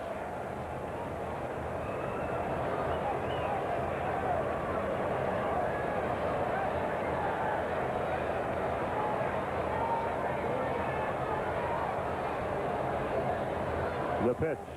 Curve outside. 2-0. Here's the pitch. David can look for something here. Rich Gedman just singled, scoring Milt Thompson. 4 runs are in. Runners at first and third, 1 out. The Cardinals have tied the Reds. And that's against Tim Belcher, one of the best pitchers in the league. 3-0. And he'll be green lighted here, I bet you.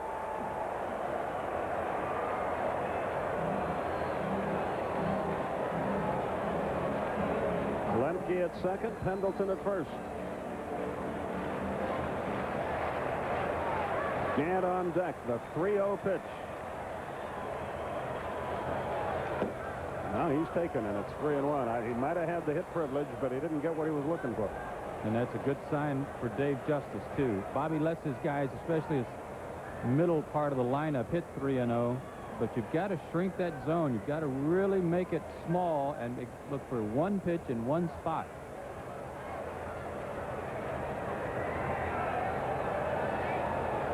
The 3-1. He can look for a pitch here, too. It's low. He walked him, and they're loaded for Gant. So after 2 outs, 3 walks.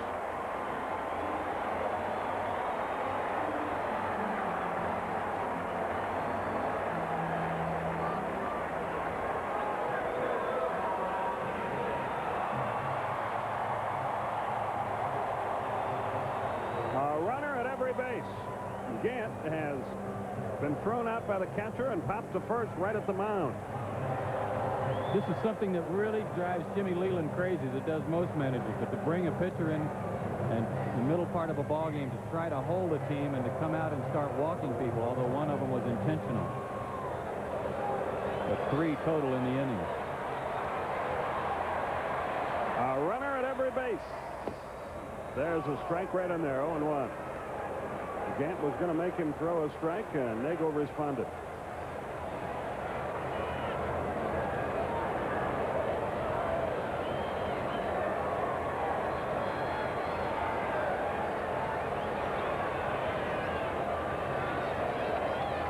The 0-1 pitch, here it is. Strike 2 called. Fastball outside corner, and quickly Gant is in the hole.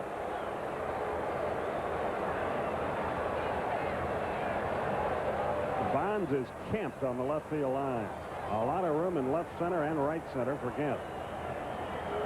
But he's in the hole, 0-2. Braves have left 4 runners aboard already. They have 3 on there now. And they've thrown him a lot of breaking balls, and they can expect another one here. Probably one off the plate a little bit. Nagel steps back off the mound.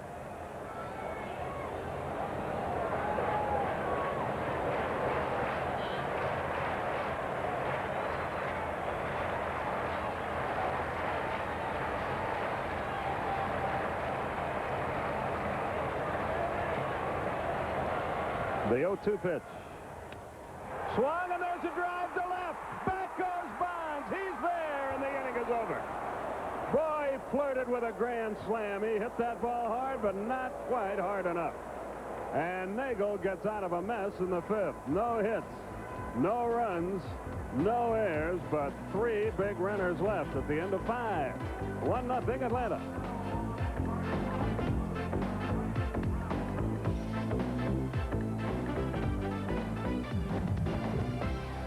Update the rest of the scores around baseball. In the National League first, Bruce Hurst is shutting out the Mets. Philly on top of the Giants after 6. Dodgers leading Montreal. And the Cardinals are still batting in the 4th inning. And they put a 5 spot up there. They got men at 2nd and 3rd and 2 out. Cubbies shutting out Houston. Boy, they've been getting some great pitching. And Harkey's pitching today. In the American League, only 3 games. And we'll report those to you in a little bit. Gary Reedus will lead things off in the 6th inning. He's 2 out of 2 today.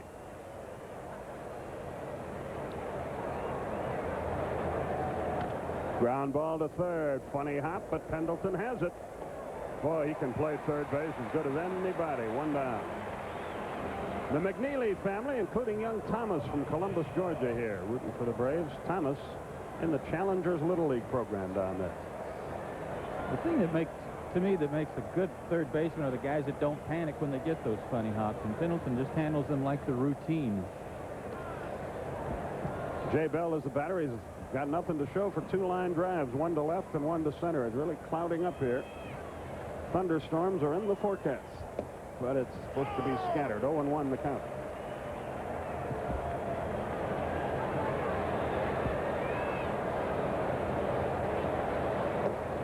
A ball and a strike to count.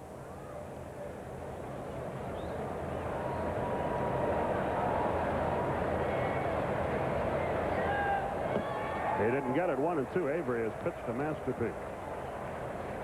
Ken the Killer, guess who's coming to dinner? Noland is our producer. Today's telecast. Tom Smith, our director.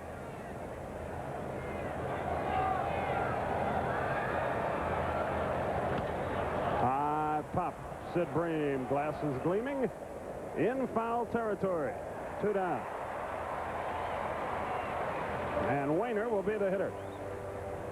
He is struck out and flied to right. Mark Johnson is our technical director. Our associate director, Laurie Brooks. Ben Pyle and Hal Galima in charge of graphics. Mike Connell is our engineer in charge. And the lovely and talented Michelle Zarzaka is our talent coordinator and booth assistant. Wainer hits a little looper right at Lemke, and the inning is over. Nothing doing in the 6th. Can't be much easier than that. We go to the bottom half. Still 1-0 Atlanta.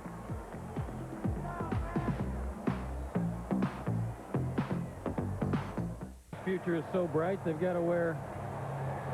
Well, it is a bright, sunshiny day. 1-0 Braves. We go to the bottom of the 6th, and time for today's Aflac trivia question. I like the way you focused in on that. Who was the last National League team to win 14 straight in a season? And we'll give you the answer to that in the next half inning. And we'll give you a hint. We'll be playing them fairly soon. Sid Bream leads off the bottom half of the 6th inning. Denny Nagel in his 2nd inning of work. And notice that said National League. 32 2/3 scoreless innings against the Pirates. 30 2/3 for Avery. Not too shabby. Brain tries to butt his Run, way Sid. off. Run. Don't look back. 0-1 is the count. He is a whirling dervish out there. Say what, the guy's had 3 stolen bases in his last 3 starts. It's a double a day. Tags up and advances to 3rd on a fly to right, and now he's dropping bunts down. Look at him watch, though. Well, if Dion goes to football, we'll put Sid in center with Otis and let Brian play first. End the problem. Let Sid lead off. I mean, Reedus is leading off today. He's the first baseman for the Pirates. The 0-1 pitch. Breaking ball outside. A ball and a strike.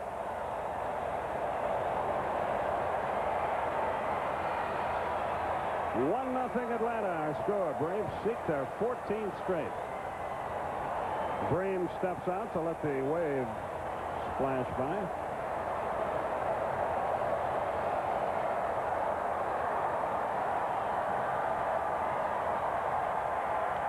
Top foul, the breaking ball back. If you found the man who invented the wave and did him in, I don't think there's any jury in the land that would convict him. No, I don't either. A ball and 2 strikes.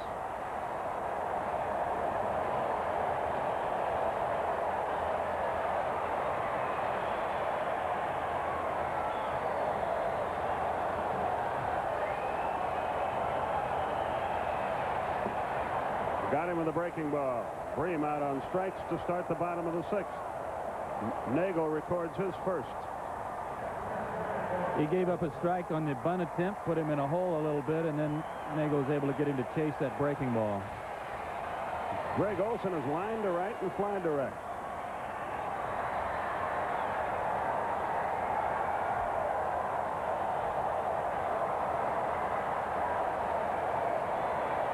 Joe Simpson, Skip Carey with you from the ballpark in Atlanta.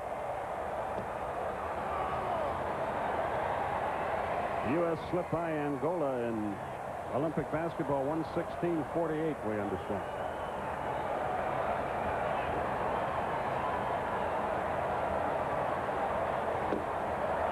Fastball high.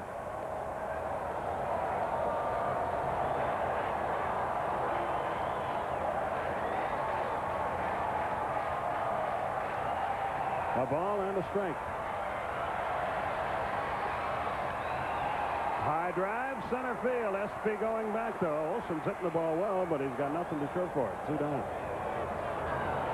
Here's Rafael Belliard, who Lloyd McClendon robbed with a brilliant catch in right field his last time.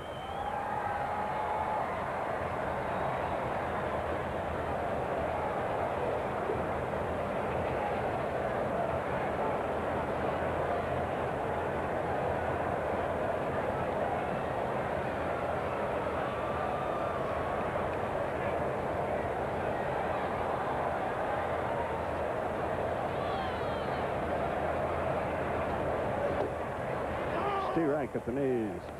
0-1. Josh, my boy, tells me after 5 minutes the USA led that basketball game 35-7.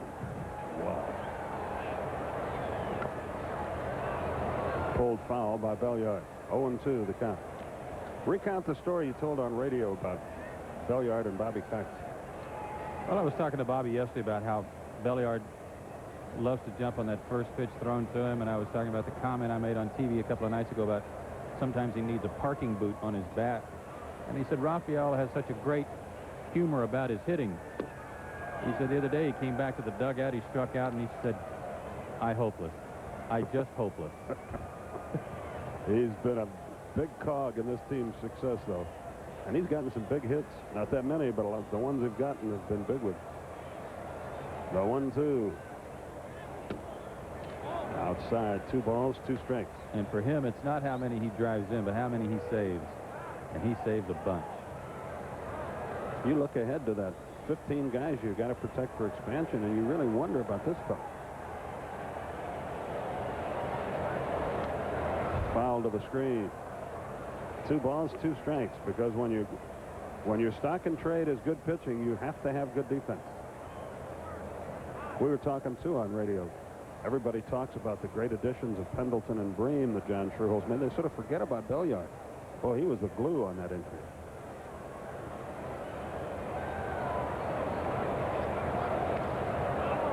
Think back to the last 2 games with the Pirates trying to extend the streak. Friday night, it was Belliard's tremendous play up the middle in the 9th inning to turn a double play and get the Braves out of a jam. Last night, Nixon turns in a miraculous catch after only putting 1 hit on the board, and you still win 1-0. Ted Simmons said before the game, so that's probably the greatest catch he's ever seen. He's seen a lot of. The 2-2 into left field, base hit. That brings the pitcher up here in the 6th. If all else fails, the Braves will start with the top of the order in the 7th. Belliard 1 out of 3. Avery walked, scored the run back in the 3rd. And bounced to 2nd against Nagel on his other plate appearance.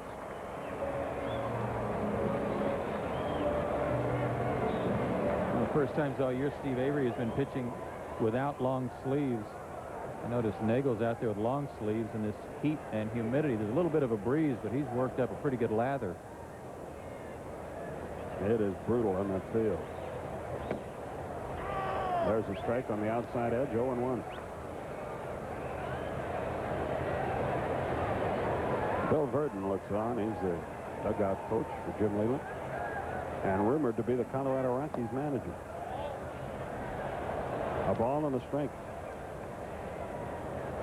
Another guy on the Pirates staff rumored also is Terry Collins, their bullpen coach. You hear just about every good baseball man's name. Jimmy Williams has been mentioned as a candidate in Miami. He had a good cut at that one, but he fouled it back. It's 1-2. Collins is not here today. He's in Buffalo. He's being inducted into the Buffalo Baseball Hall of Fame. He was the manager of the Pilots for the last 2 or 3 years before this season.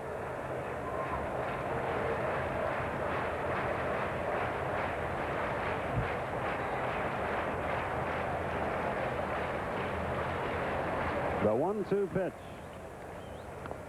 A little swinging bunt foul. Still 1-2. Avery had no idea where the ball was. Milwaukee has the White Sox shut out 4-0, bottom of the 5th. Kansas City and Cleveland 1-1 in the bottom of the 8th. Texas 3-2 over Baltimore, bottom of the 7th. Runner at first, 2 out here, bottom of the 6th.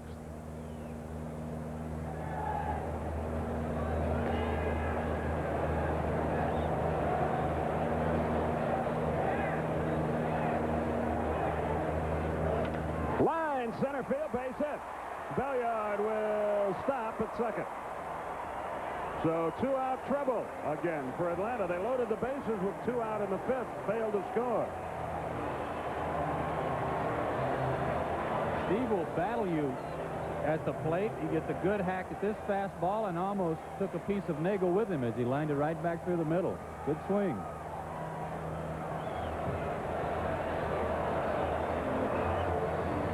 Jim Quick should have ruled that ball a triple. We'd have gotten a run home, and he'd be even on bases with Avery. Los Minor begins to throw in the bullpen for the Pirates. I hope Bloss requested that number instead of being assigned a spring training number of 66.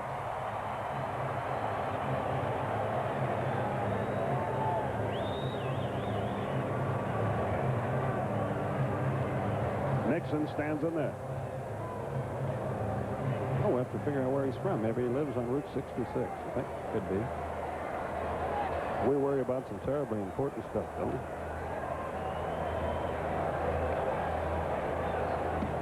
Merced, California. Is that on Route 66? Don't call. We'll look it up ourselves, folks. We'll save you the money. Bell in for a word with Denny Nagel. Bloss Minor, Steve Cook, and Paul Wagner were all recalled yesterday after the Pirates had like a firing squad in the clubhouse after Friday night. Jerry Don Gleaton was released, Jeff Robinson released, Zane Smith put on the DL. 1-0 the count here.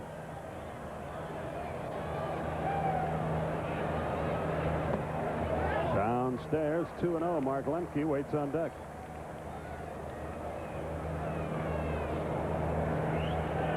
Two on and 2 out here in the 6th.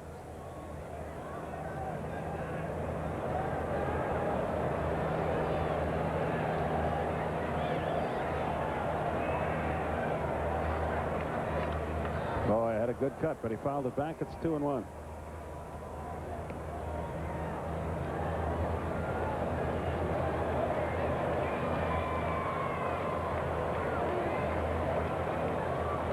Belliard, the runner at second, Avery at first. 1-6-0 for the Braves, 0-3-0 for the Pirates.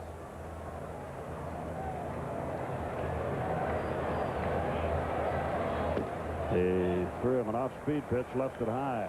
3-1. So Otis is in the driver's seat here.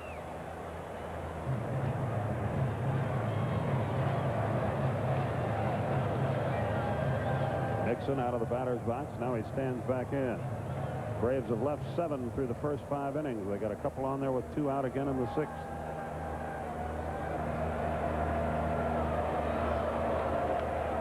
High fastball. He had a good cut, fouled it back.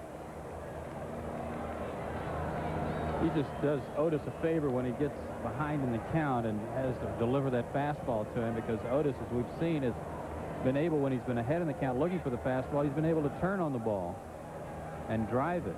And he's got another pitch to pick on here with 3-2, but this time the advantage to the base runners because they'll be off with the pitch.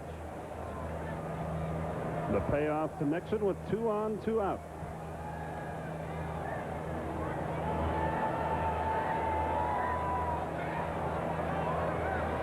Nagel's not ready to throw it.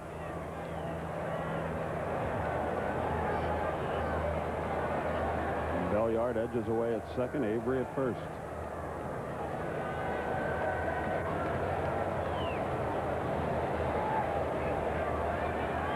Cardinals have added another run. They lead Cincinnati 6-4. They're in the 6th.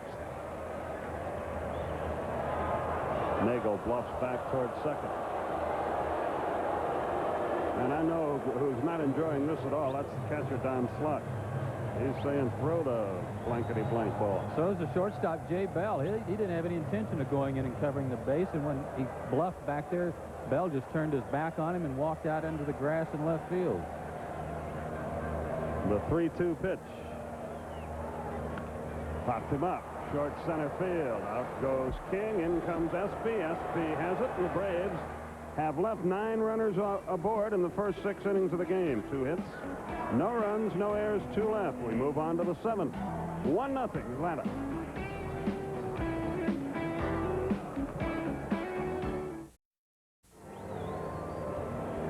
One to nothing Atlanta as we go to the top half of the 7th inning. That's the Spanish radio broadcast, La Favorita, here at the ball game. Now time for our Aflac trivia question answer. The question was, who was the last National League team to win 14 straight in the season? And the answer is, the hint from Skip Carey, a team the Braves are about to play. And the Giants will be coming up on the next road trip. And I apologize to the people who were mad at me because I gave the score of the Olympic basketball game. I assume people wanted to know. But I guess maybe that game's being taped and played later or something. I have the score of the Olympic baseball game involving the U.S. And I'm going to give it after the first pitch to Lloyd McClendon. So if you don't want to know, turn down the set. It's really pretty easy. Mute button.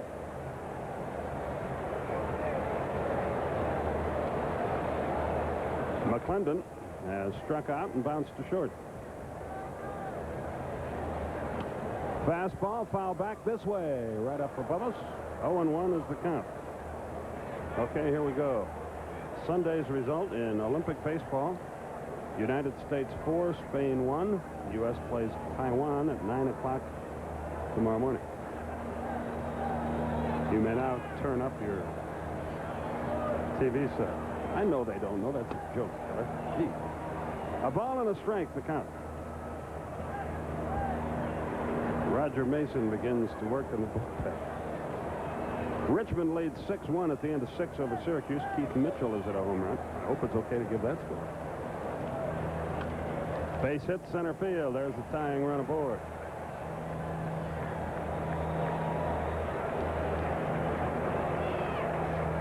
And Barry Bonds will be the batter.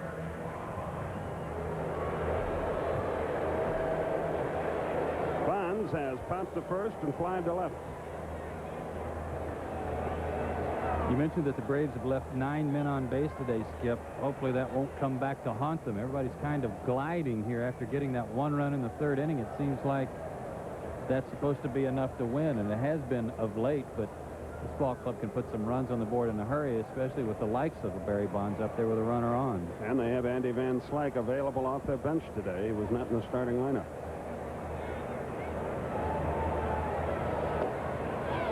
A little bit low, 1 ball, no strikes. And you wonder if Avery can go 9. He's had great stuff today, but it is brutally hot on that field.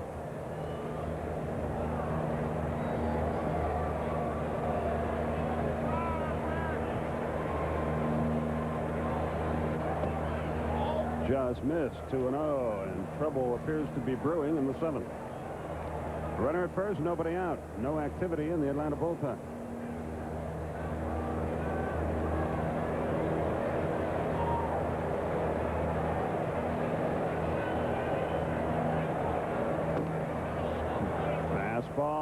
outside. 3 balls, no strikes. Bonds will take a look at Rich Donnelly now, and they might turn him loose here, because he's a guy that can turn this around with one swing of the bat, as he has proven 18 times already this year. The 3-0 pitch.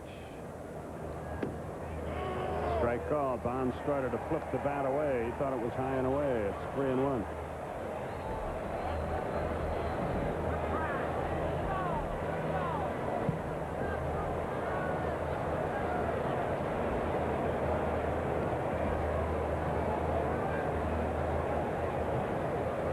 To first, runner back. You know Bonds will have the hit privilege here. 3-1. Jeff King will be next. He's had good success 3 out of 8 in his career against Avery, a home run included. The 3-1. High and outside. 2 on, nobody out. So trouble is brewing in the 7th inning. Avery issues his second pass of the day. King will be the batter, and they begin to stir in the Atlanta bullpen. Steve hasn't had that many base runners today to mess with, but when he has, it seems like he's pitched his best baseball. The first inning, certainly a good example of that. Now Lloyd McClendon is going to leave the game. We're going to have a pinch runner for him. It's like Varsho. So they have Merced, Van Slyke, LaValliere, and Lean left on their bench. Varsho will doubtless stay in the game and play right field.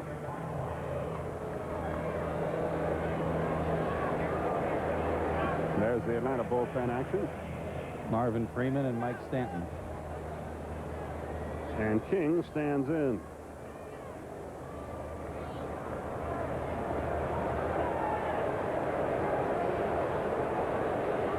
How will the Pirates play it here? Will he swing or bunt? He'll swing, and he'll take the strike. 0-1. That backs Pendleton up a step at third base. Bream's not convinced at first. He's still in fairly close. This means Bonds gets a huge lead. That could be significant on a ground ball.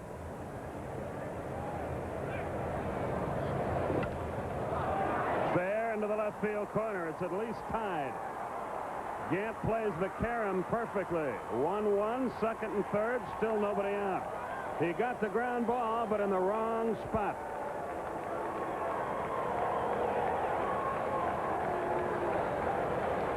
Boy, and it just painted the line, too. First run for the Pirates against Steve Avery in 30 2/3 innings.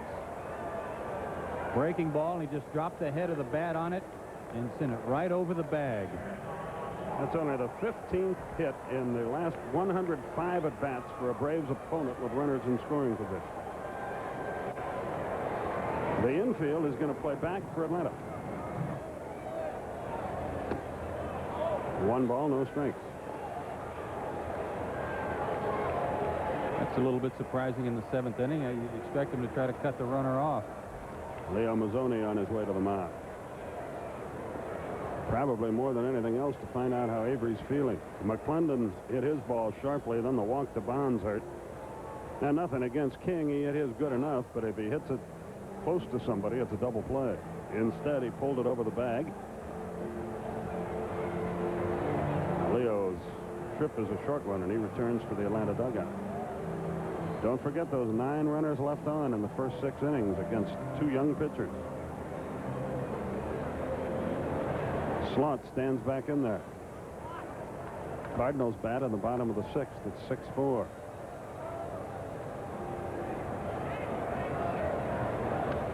Slot had a good cut, fouled it back. 0-1. You know, the Braves haven't been scoring runs in bunches either, Skip. And No. that's why I'm puzzled by the infield playing back here with nobody out. Played him in the first inning. Uh-huh.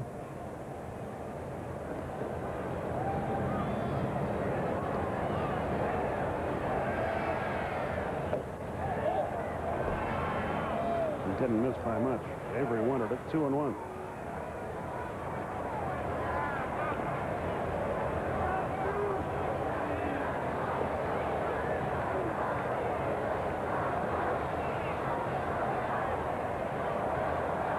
Slot waits. Avery deals. Fly ball well hit right field. Justice going back. A run will score. Another runner will go to third. And the Pirates have the lead. Sacrifice fly for Slaught. He drives in his 17th run of the year.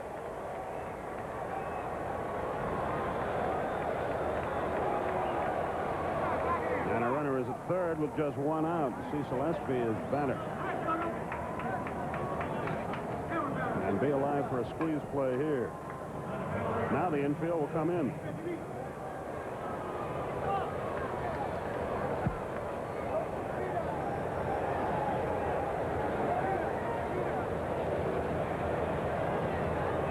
Espy so far has bounced to third and doubled to left. And he hit the daylights out of the double. He's swinging to third. Pendleton looks the runner back, throws him out. That's the second out of the inning, and a big out it is. For the runner is still stuck at third.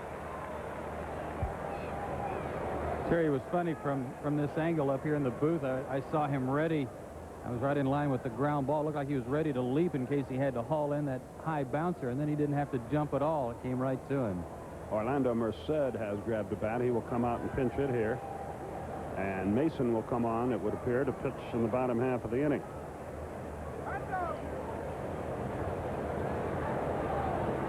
Merced hitting just .233. He's been a bit of a disappointment for the Pirates this year. Last year he hit .275 with 10 homers, 50 RBIs, and 400 at-bats. Runner at third, 2 down. Infield back now, of course.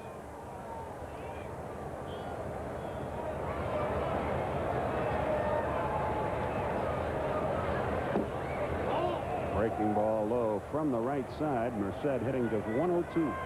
Steve Avery's been a guy all year long that hasn't been given too much run support. Today, no exception. He's pitched well enough to win, but he's behind 2-1 now. Hot shot. Belliard can't get it and make it 3-1 as Merced delivers a very big hit in this game.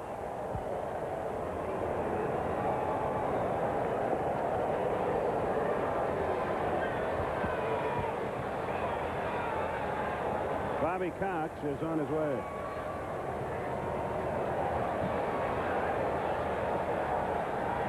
Curveball, not a bad pitch. Marvin Freeman is going to get the call here. And just out of the reach of Belliard, too. He came very close to making the play.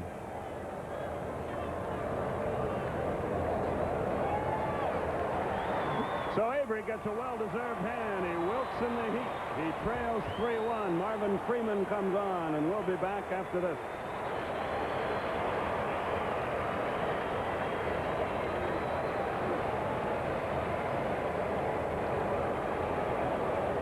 For Atlanta, Avery went 6 2/3, 6 hits, 3 runs, 2 strikeouts, 2 walks. And the hard-throwing right-hander is on to face Gary Reedus. Well, Braves are going to have to bounce back in this one. Mike Stanton continues to work in the bullpen for Atlanta. You see Avery, boy, the heat has done its work on him.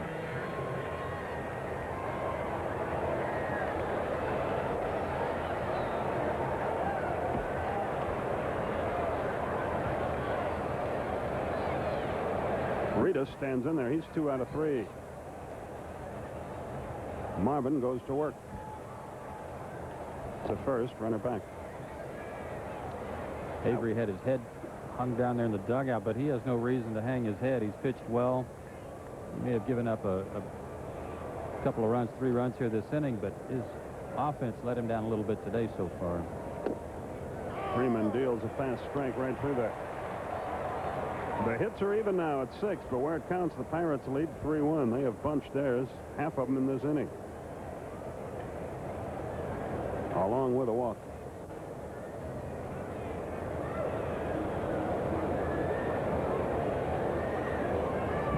Throw to first. Merced is back.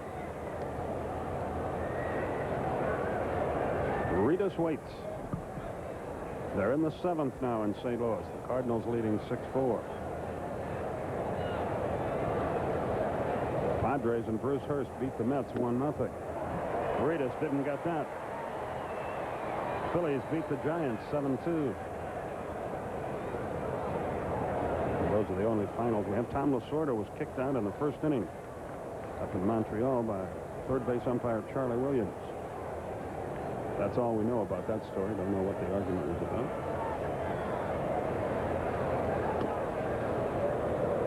I guess that was a pitch out, but it didn't work out too well. 1-2. While Freeman was warming up, Rich Donnelly, the third base coach there, came all the way across the diamond to have a chat with Orlando Merced, the base runner. And that may be why Freeman's holding him close and why they pitched out with an 0-2 count. Maritas waits. Breaking ball down and away. 2 balls, 2 strikes. 43,714 paid. 15th consecutive sellout. 30th of the year.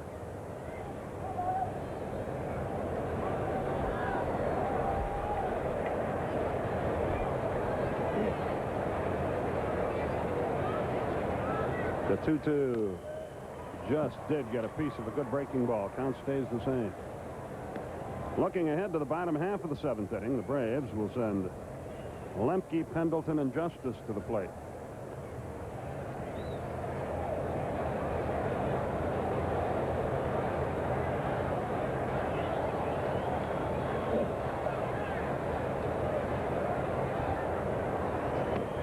Got him, and the inning is over. But not before some considerable damage is done by Pittsburgh. They played 3 runs on 3 hits. There were no errors. A runner was left. We go to the bottom of the 7th. Got to go to work now if they want the streak to continue. It's Pirates 3, Braves 1. Changes for the Pirates here. In right field, Gary Vorshow stays in the game to play.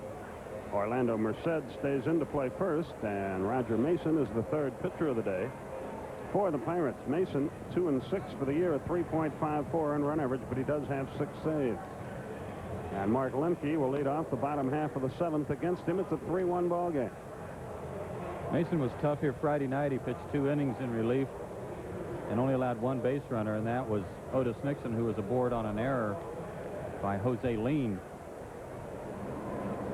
Gave up some fly balls, though, in the 8th inning, and Braves need some base runners and maybe a long fly ball to get back in this one. They trail it by 2.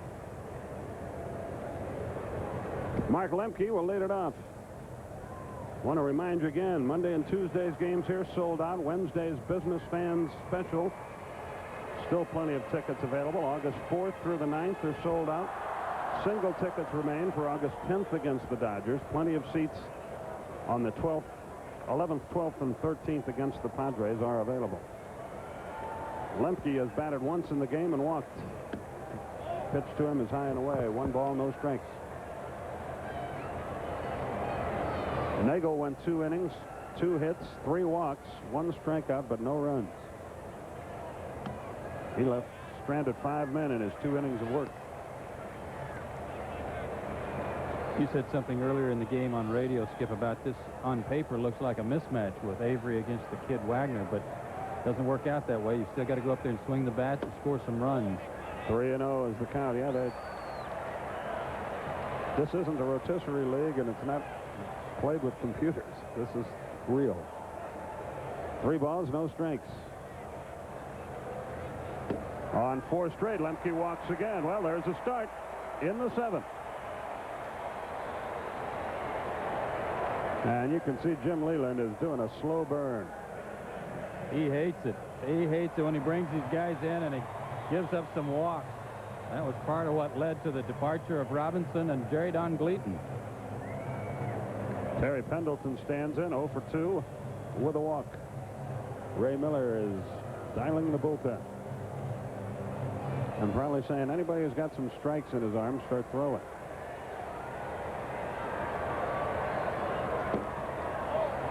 Just missed. 1 ball, no strikes. That looked like a pretty good pitch.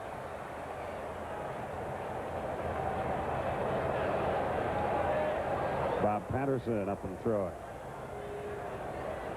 The Braves bullpen is silent at the moment. 6 in a row have missed the strike zone. Mason, and here comes Miller. He wants to give Patterson a chance to get ready, and he probably has a few things he wants to say to Mr. Mason, who has walked 23 men in 56 innings. Coming in now 24. And he's 2-0 on Terry Pendleton, with Justice, Gant, and Bream the next scheduled hitters.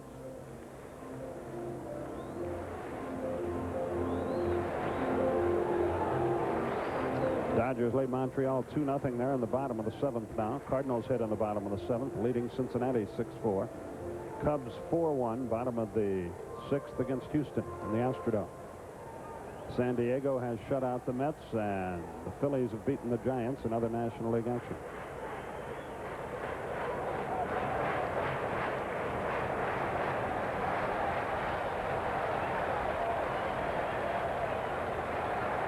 The 2-0 pitch. 3-0. I'm pretty sure Ray Miller didn't say, see if you can throw one a little higher, but that's what happened. Sheffield chased one over his head. No, I don't think he told him that. And this is a guy, Belinda has 14 saves that leads their club. This guy and Patterson have 6 each, so he's been out there when the game's been on the line to earn some saves. That's in there, no doubt about it. 3-1. Now a decision for Bobby Cox. He's thrown 8 pitches, 7 of them balls. But you don't want to take the bat out of the hands of your number 3 hitter. So what do you do here?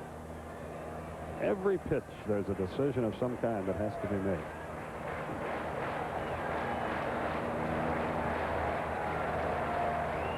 The 3-1. High pop foul. It's going to reach the seats, and the count is full, 3-2. Their bullpen's ERA is 3.61 as a unit. That's 8th best in the National League, and they've also given up the 2nd most home runs in the National League as a relief corps. 2nd to the Atlanta Braves. There are the numbers.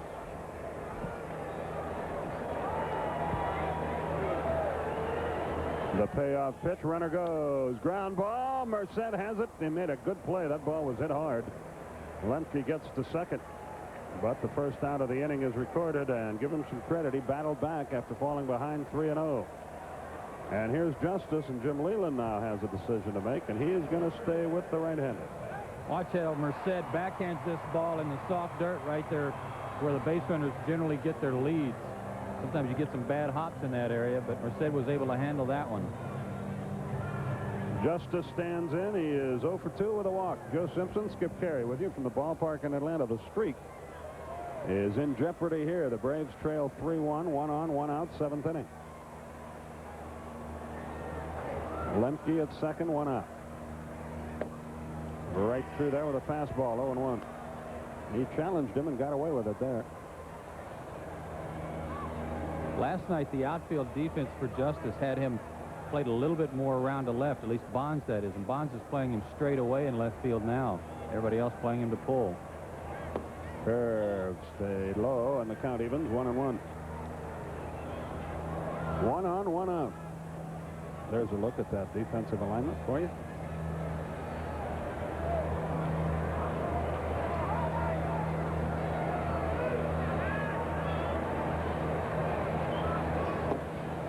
Two balls and a strike. Ron Gant is on deck.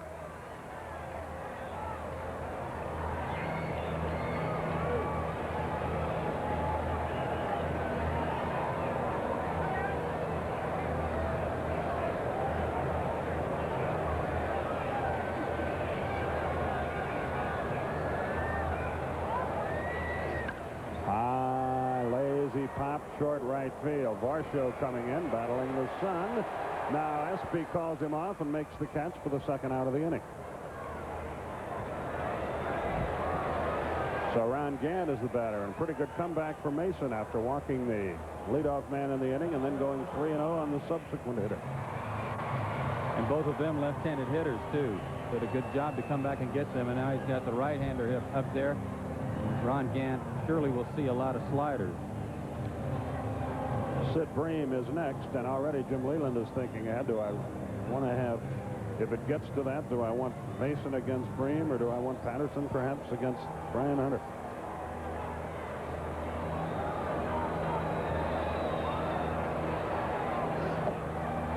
It is a slider, but he missed with it. 1 ball, no strikes. 3-1 Pirates, bottom of the 7th.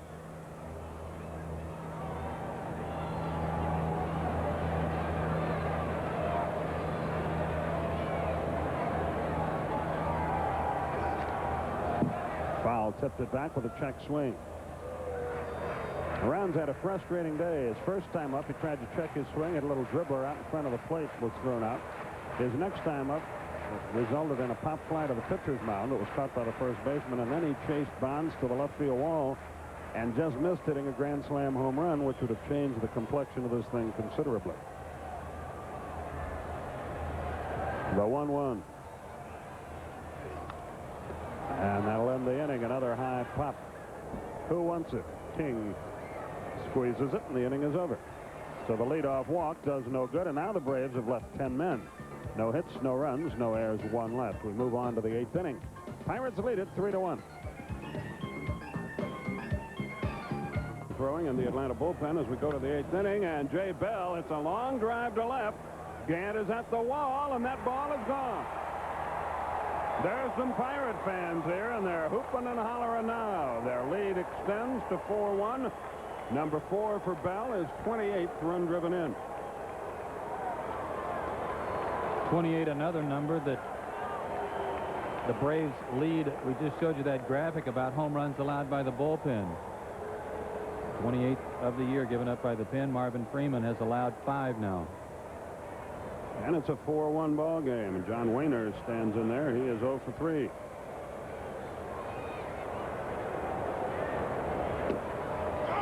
Oh and 1 is the count. This game isn't over yet, but if it stays like it is, it's another perfect example of why people who bet on sports are wacko. Because this was an Atlanta lock on paper. Chop to Pendleton. Good play to his left. Wehner is retired, 1 down. There's Mark Davis getting ready.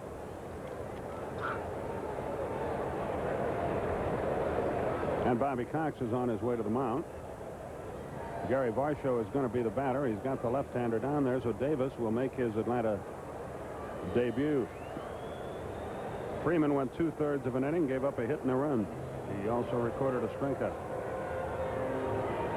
So Mark Davis comes on.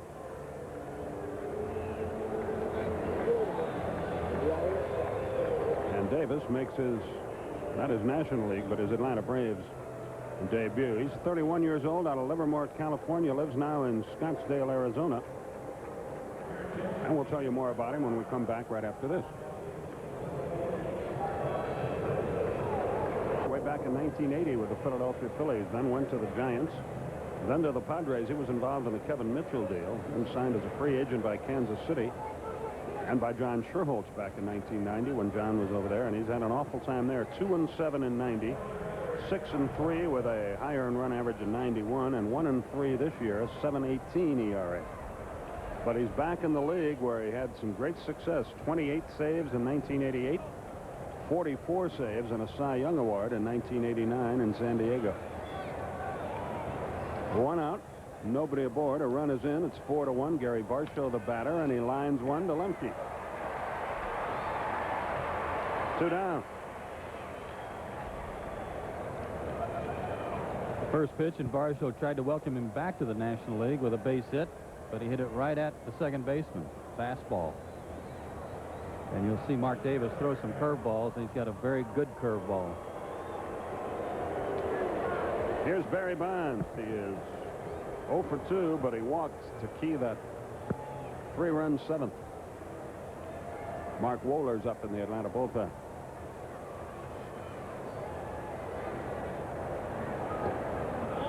There's the curve. It eludes Greg Olson. 1 ball, no strikes. In the bottom half of the 8th inning, the Braves will send to the plate Bream, Olson, and Belliard. At least those are the scheduled hitters.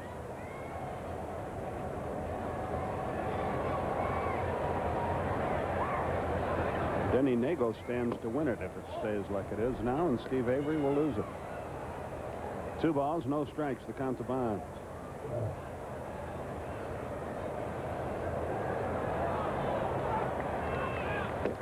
There's a fast strike over the outside corner. It's 2-1.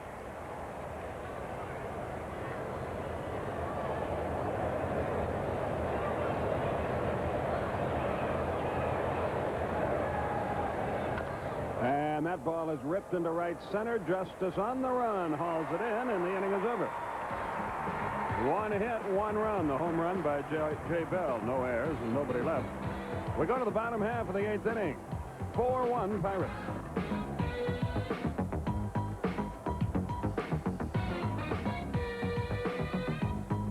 Story of this one is the Braves hit in the bottom of the 8th. The Houston Astros come to call tomorrow night. John Smoltz will pitch it against Brian Williams, and we'll have it for you at 7:35 on CBS.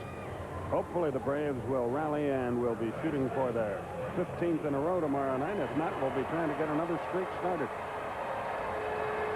Sid Bream leads off the Atlanta half of the 8th inning.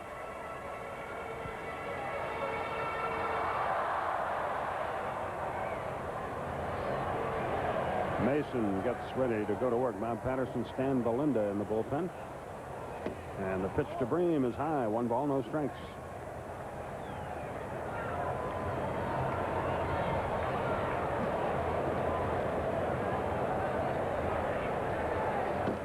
High again, 2-0. Pirates have lived dangerously today, but they've gotten away with it. 10 men left on base by Atlanta. 1 for 10. With runners in scoring position for Atlanta today. 3 balls, no strikes. Their staff has issued 5 walks today, one of those intentional, but only one of the walks has crossed the plate. And that was Steve Avery, the pitcher, in the 3rd inning, the only run of the ball game for Atlanta. That's right through there, 3-1. There's your on-deck hitter, Greg Olson.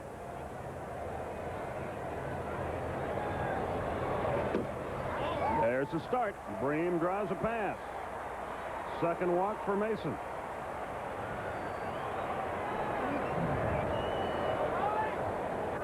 And Jim Leland is contemplating another line of work. He must be going nuts over that.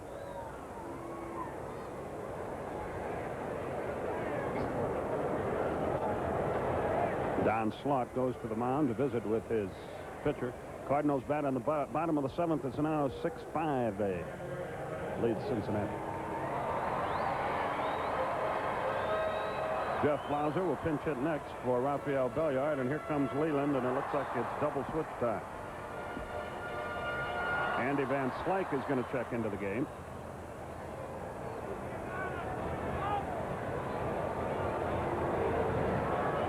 Now let's see who's Varsho comes trotting in.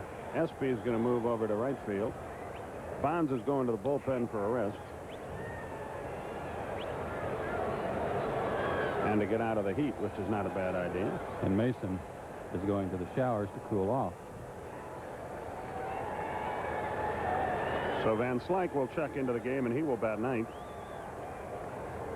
No, he won't. Merced's hitting 9th. We'll figure it out in a minute. We'll be back right after this.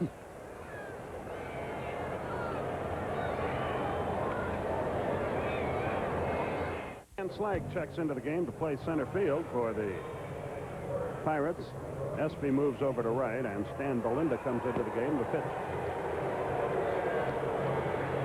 14 saves on the year, a 2.53 ERA, and he has pitched some great baseball of late.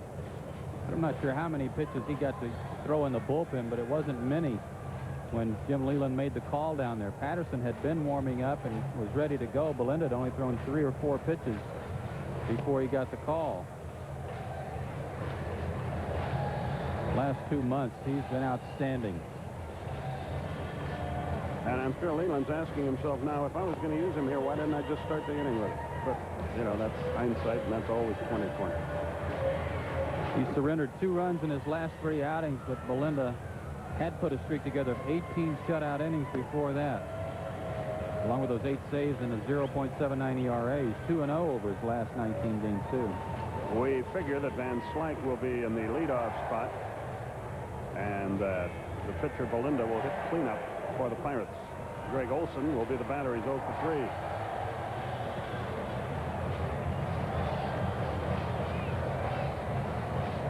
Braves down by 3 here.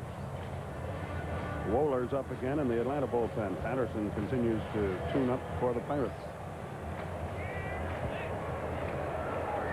And Greg Olson is the hitter.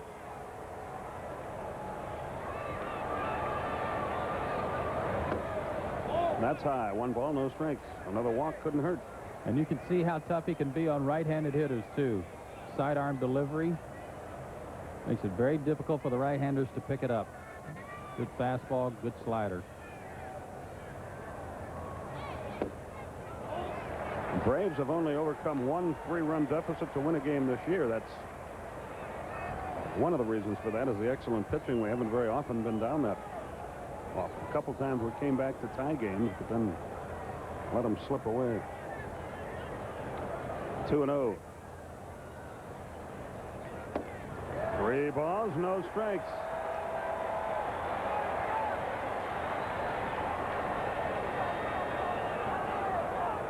Gotta have another base runner, and he's saying, what is going on? Well, it's almost what he said. 3 balls, no strikes.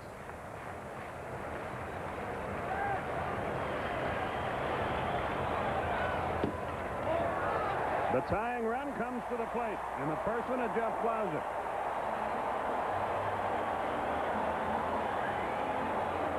That's the 7th Pirate walk. You come into the ballgame, you throw 3 straight balls. Sometimes you don't get the borderline pitch. And that's what that was, but maybe a little bit high. Don Slott did a double clutch as he was throwing it back. Belinda thought it was a strike, too. So Blauser hits here for Belliard, and Lonnie Smith is on deck to hit for Mark Davis.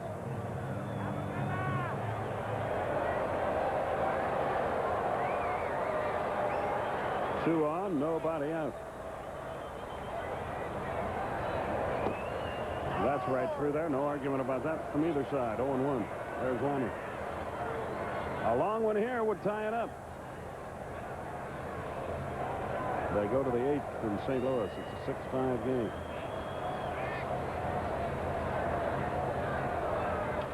High pop, twisting out of play, and quickly Jeff is in the hole, 0-2. And the fans battle for the souvenir.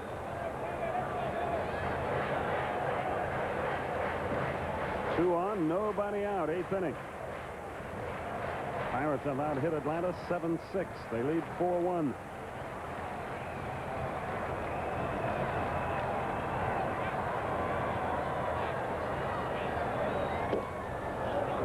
A breaking ball. It's 1-2.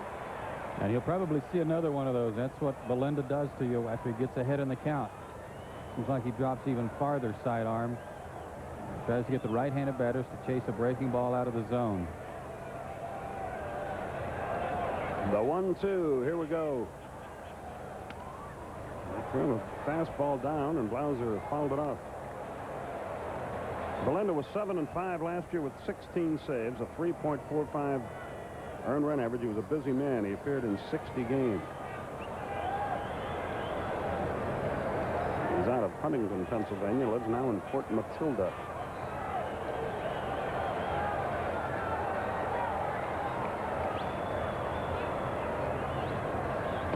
Got him. There's the first one, and Lonnie Smith will be announced there.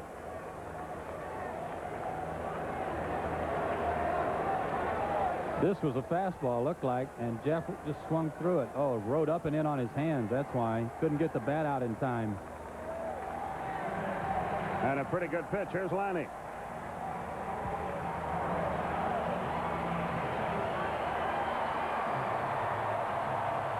Lonnie 5 out of 28 as a pinch hitter with a homer and 3 RBIs. I'd like to see him double those last 2 numbers right here.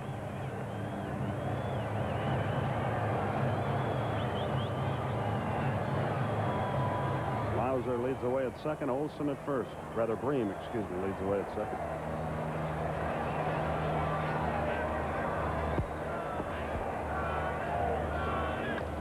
High fly ball, right field, pretty well hit at the wall. It is gone. He did it. A 3-run homer. The game is tied.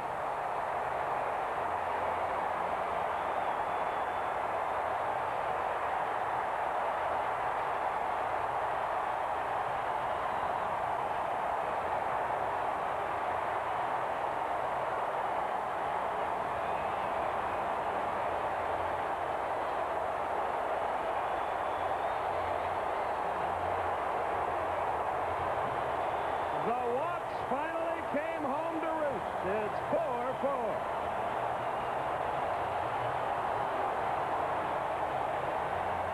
He gave you what you asked for, Skip. Fastball that he hit to the opposite field. Look at Merced. Merced's just hoping that somehow Espy can pull off an Otis Nixon miracle. Not today. The streak may live another day. It's 4-4. Fans want a curtain call.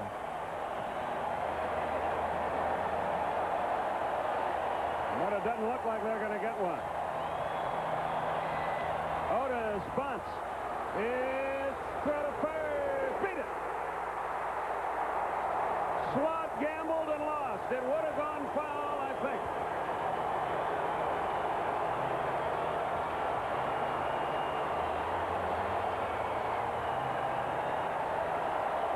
Slot had to make the throw on the run and not in time. Braves are in business to take the lead. 1 on, 1 out. That was the 6th home run Belinda has given up this year. And now the go-ahead run. A fleet-footed man is at first base. How will Bobby Cox play it here? Alejandro Pena suddenly up and throwing in the Atlanta bullpen.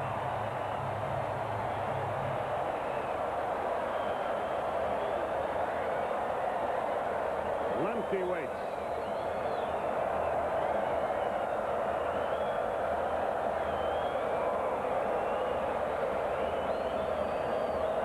Mark has batted twice, walked twice.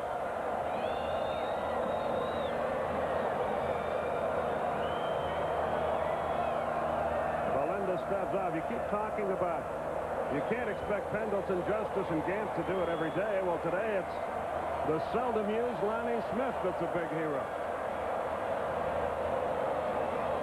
One of the hard things here for Belinda is from the stretch, he can't use a slide step of that delivery. There he goes. Pitch out. Slots throw. He is up. And he was out easily.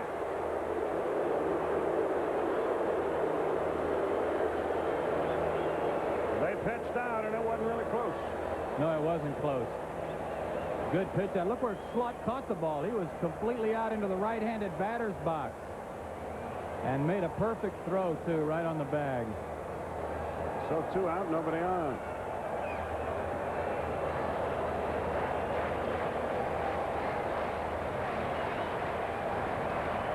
One ball, no strikes. The count's empty. Hot shot at Bell, and the inning is over, but the Braves have battled back to tie the game. 3 runs on 2 hits. No errors, nobody left. We go to the 9th, all tied, 4-4. A shortstop, and Mark Wohlers is the new Atlanta pitcher as we go to the 9th inning. Wohlers 0-1 with 3 saves, a 5.40 earned run average. Last couple times out, though, he's pitched quite well. Mark Davis worked his first 2/3 of an inning for Atlanta and got him out. Nita Stevenson looking in down in Richmond, rooting for the Braves today. Her son Casey, our fine clubhouse man here in Atlanta. She's been under the weather, and we're glad she's doing so much better.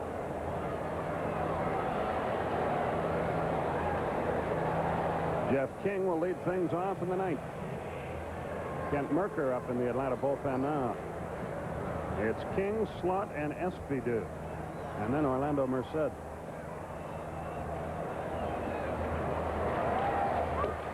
Right through there with a fastball, 0-1. 4-4, that's our score. We go to the 9th.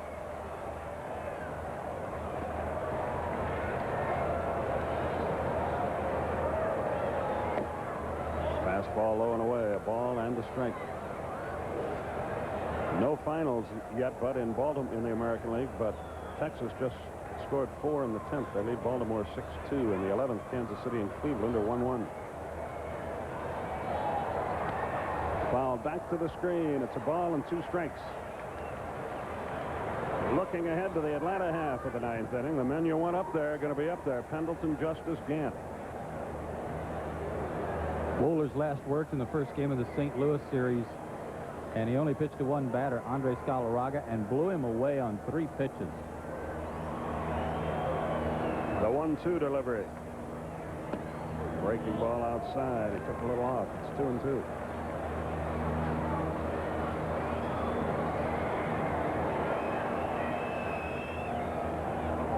Don Slott waits on deck, as you see. Fouled off his body at home plate. Still 2 balls, 2 strikes.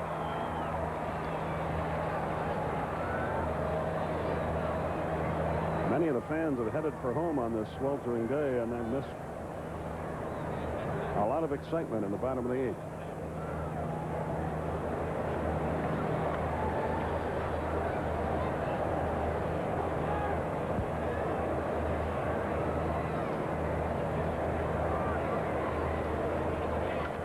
Ground ball. Pendleton can't get it, and King is aboard, and the go-ahead run is on there for Pittsburgh.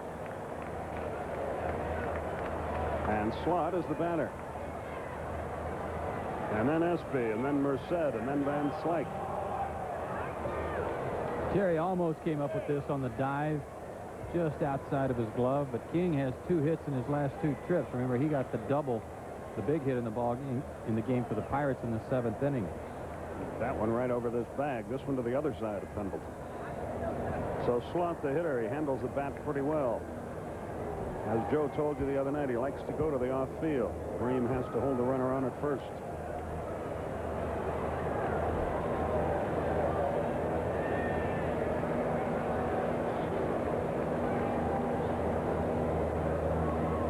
It is a final now. Texas beat Baltimore. They are in the 12th, and Cleveland 1-1. Short as if the bunt. That didn't miss by much. 1 ball, no strikes. Got to be a very good bunter to be able to soften a fastball from Mark Wohlers and drop it down where the infielders don't have a chance to cut down the lead runner.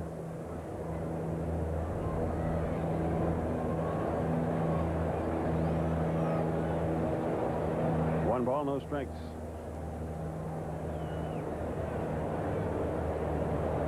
He's punting, and it's a good one. Pendleton has 1 play. Wohlers does his job, covers third. It's a 5-4 sack. And Espy, the batter. Espy, a 303 hitter as a left-hand batter, 174 right-hand. Well, not only did he soften the fastball, but he dropped it down the third baseline, too. Nicely done by Slott. Give the Pirates a chance to take the lead.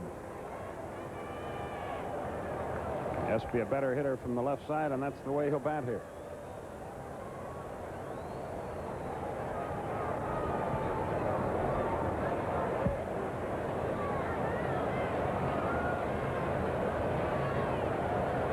Espy 1 for 3. He's twice bounced to third. He doubled to left his other time. Fouls it back. He had a pretty good cut. 0-1 is the count.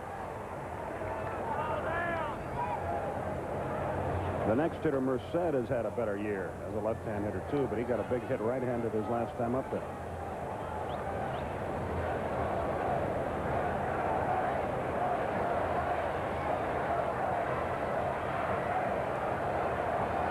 The stretch, the 0-1 pitch, here it is.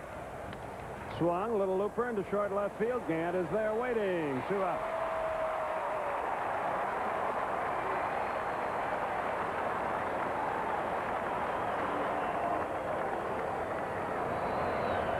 And Merced, the batter.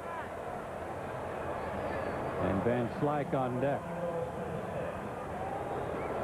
Be nice to leave Van Slyke in the on-deck circle. I'd like to see him again in Pittsburgh. Pittsburgh, right. Month.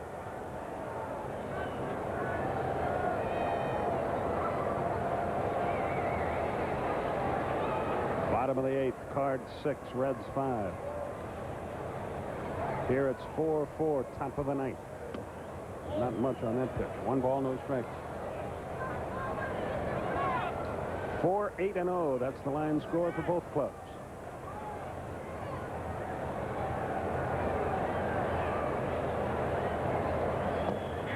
Good breaking ball. Beauty.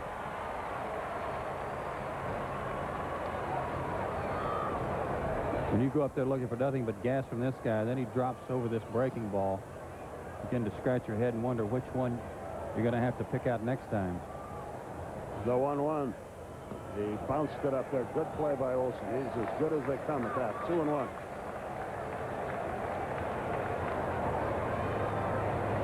was not a short hop. No. That would be referred to as a long hop, because this one didn't even reach home plate. In fact, I don't even think that reached the 50-foot mark. No, I don't think so either. But it goes only as a ball, 2-1.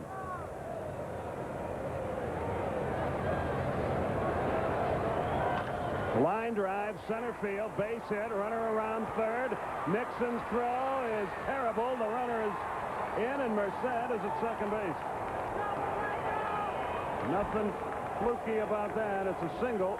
An RBI goes to second on the throw to the plate. And we will see Van Slyke, but the Braves trail 5-4. He hit this right on the nose. High fastball. Merker got the pitch up, and Otis got a good jump and got the ball on a good hop, but his throw tailed off. He tried to make an airmail throw, make it on the fly, but it came off the side of his hand and wasn't even close to the plate. So Andy Van Slyke bats for the first time in the game. They're going to put him on and pitch to Jay Bell. Whoa, and that first one was almost a strike.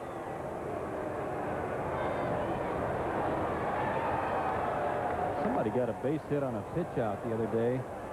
Scott Fletcher from the Brewers got a base hit on a pitch out and won a ball game. I've always wanted to see that. In all the baseball games I've seen, I don't think I ever have. I know I've never broadcast it. I don't want to see it right now, don't get me wrong. There's ball 4 to Van Slyke. And Bell, the batter he homered his last time, is only hit in 4 trips, but he's hit the ball hard 3 of the 4 times up there. We got the heart of our order in the bottom half. But it's 5-4 Pirates.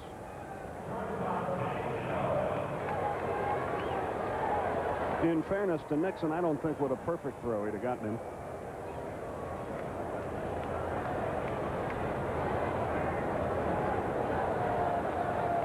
Bell stands in. The runners lead.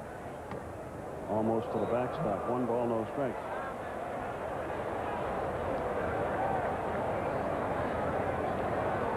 Five 9-0 for the Pirates. 4-8-0 for the Braves.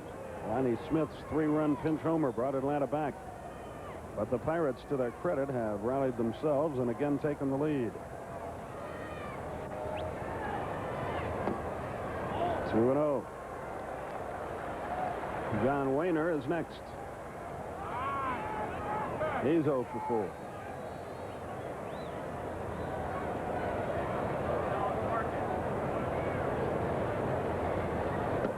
That's in there, 2-1.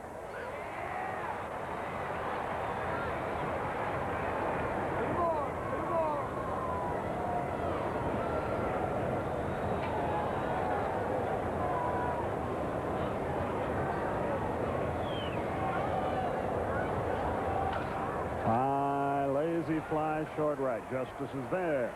He's got it, and the inning is over, but not before the Pirates take the lead. A run on 2 hits. No errors, 2 left. Last chance for Atlanta. Can the streak continue? Braves trail 5-4.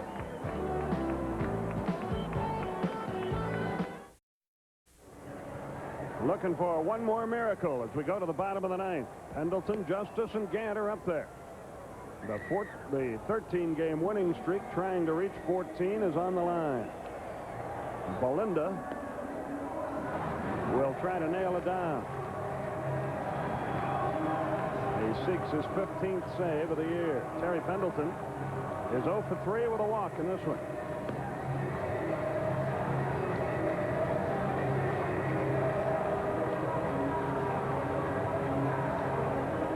That's right. Belinda can't get a save. He would get the win.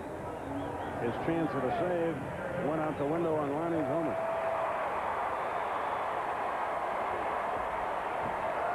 So Pendleton leads it off. The middle of the Atlanta order, the 3, 4, and 5 hitters today, 0 for 10. And those are the 3 that are due up, and they are due.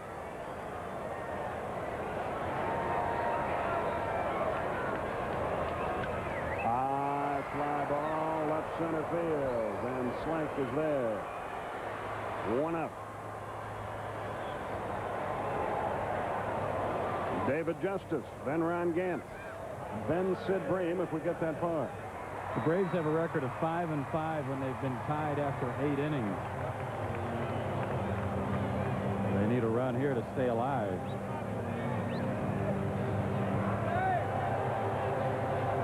The fans still with the tomahawk chop.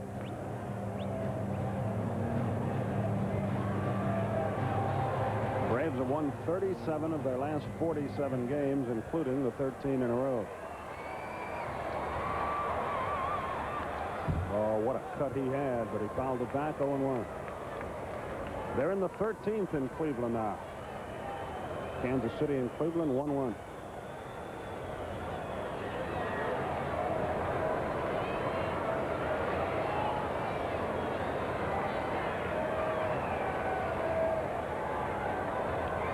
They play Justice way around toward right, especially in this spot.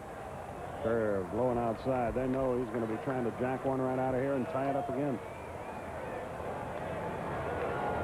And that's why he's got to be patient with Belinda. He had a good rip at that first pitch he saw that was a strike.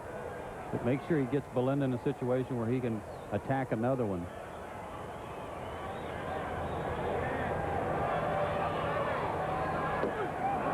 Pulled the string on him a little bit out in front. 1-2 the count. Got a guy up there swinging for the fences. That was a pretty good pitch. Take a little bit off and had him out on his front foot. David has flied to left, popped to second, walked, flied to center.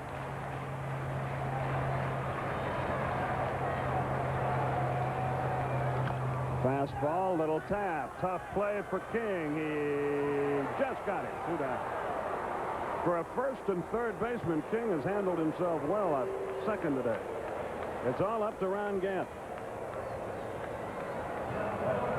Tough play to know how much to put on this throw here, too, so you don't handcuff the first baseman when you're not used to playing second base that much. But it was perfect. Merced was able to handle it. Good play.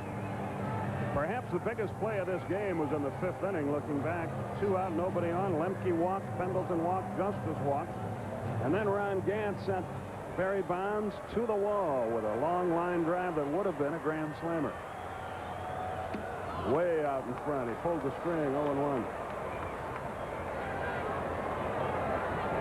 Gant, our last hope.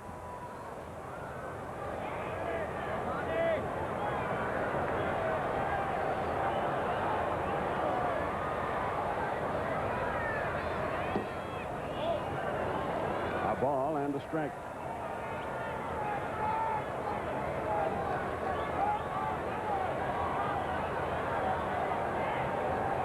We've had some terrific games in this series, including this one.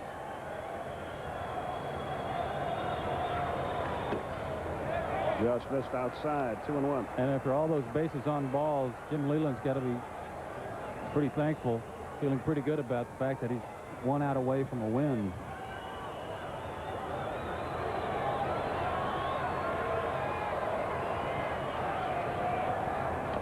Ground ball foul. It's 2-2.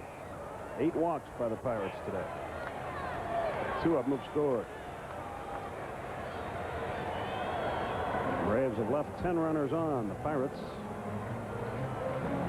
6. Well, you know Belinda would like to throw him that off-speed breaking ball again to try to get him to chase it, but the only risk there is if he hangs it, might see it go a long way. The 2-2 pitch. Here it is. Strike 3 call, breaking ball, ball game over. He threw it to him. In fact, he hung it. But he got away with it, and the ball game is over, and the streak is over. Start a new one tomorrow. Final score. Pirates 5, Braves 4. Totals highlights after this.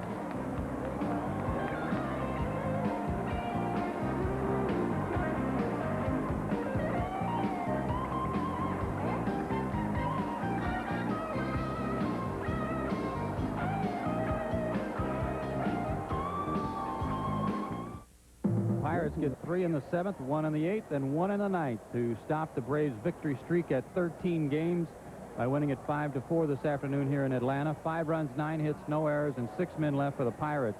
For the Braves, 4 runs on 8 hits, no errors, and they left 10 men on base. That was the telling story today. Stan Belinda, the winner. He's 5-2. Mark Wohlers takes a tough loss. He is 0-2. 3 hours exactly the time of our game before 43,714, the 15th sellout in a row here in Atlanta, and the 30th of the year. It looked like the Braves might pull off another miracle in the bottom half of the 8th inning, trailing at 4-1. Lonnie Smith up there to pinch hit with 2 aboard against Belinda, and he sent a drive to right field just over the reach of Cecil Espy in right field. A 3-run pinch hit homer by Lonnie tied it up at 4 apiece. But then in the top of the 9th inning, the Pirates came right back. They got a runner aboard, moved him to second with a bunt, and Orlando Merced came through with another hit, his second of the game, his second RBI. He drove in a run in the 3-run rally in the 7th, and he drives in the go-ahead run, what proved to be the winning run here in the top of the 9th. And Orlando Merced, for his efforts today with his 2 hits and his 2 RBIs, is our Armor All player of the game. Okay, and in the other baseball, San Diego beat the Mets 1-0 the final score. Bruce Hurst pitched the shutout. Philadelphia over San Francisco 7-2. Terry Mulholland won his 10th game. Montreal has just scored 2 runs in the 9th inning, and they beat Los Angeles 4-3. Mel Rojas in relief gets the win. The Dodgers continue to struggle. No final yet in Cincinnati. Lee Smith has come in to pitch the 9th with the Cardinals on top 6-5. Chicago has the lead over Houston despite an Eric Anthony home run. In the American League, Texas beat Baltimore 6-2. They battle on in Cleveland. They're in the 13th inning, all tied 1-1. Milwaukee shutting out Chicago behind Bill Wegman. No score in California. Frank Tanana against Julio Valero. Oakland 2-1 over Toronto. They're in the 3rd inning. Morris and Kelly Downs pitching that one, and later New York at Seattle, and the ESPN game tonight in Minnesota at Boston. Well, the Braves host the Astros tomorrow night. We'll have it for you at 7:35. John Smoltz will be on the mound against Brian Williams as that 26-game road trip starts for the Houston team. 7:35 is TV time. Tom and Jerry's Funhouse is next on TBS. No fun here today as the Pirates evened the season series 4 each. They beat the Braves 5-4. For Joe Simpson, for Pete Van Wieren, Don Sutton, our entire TBS crew from the ballpark, Skip Carey. So long, everybody.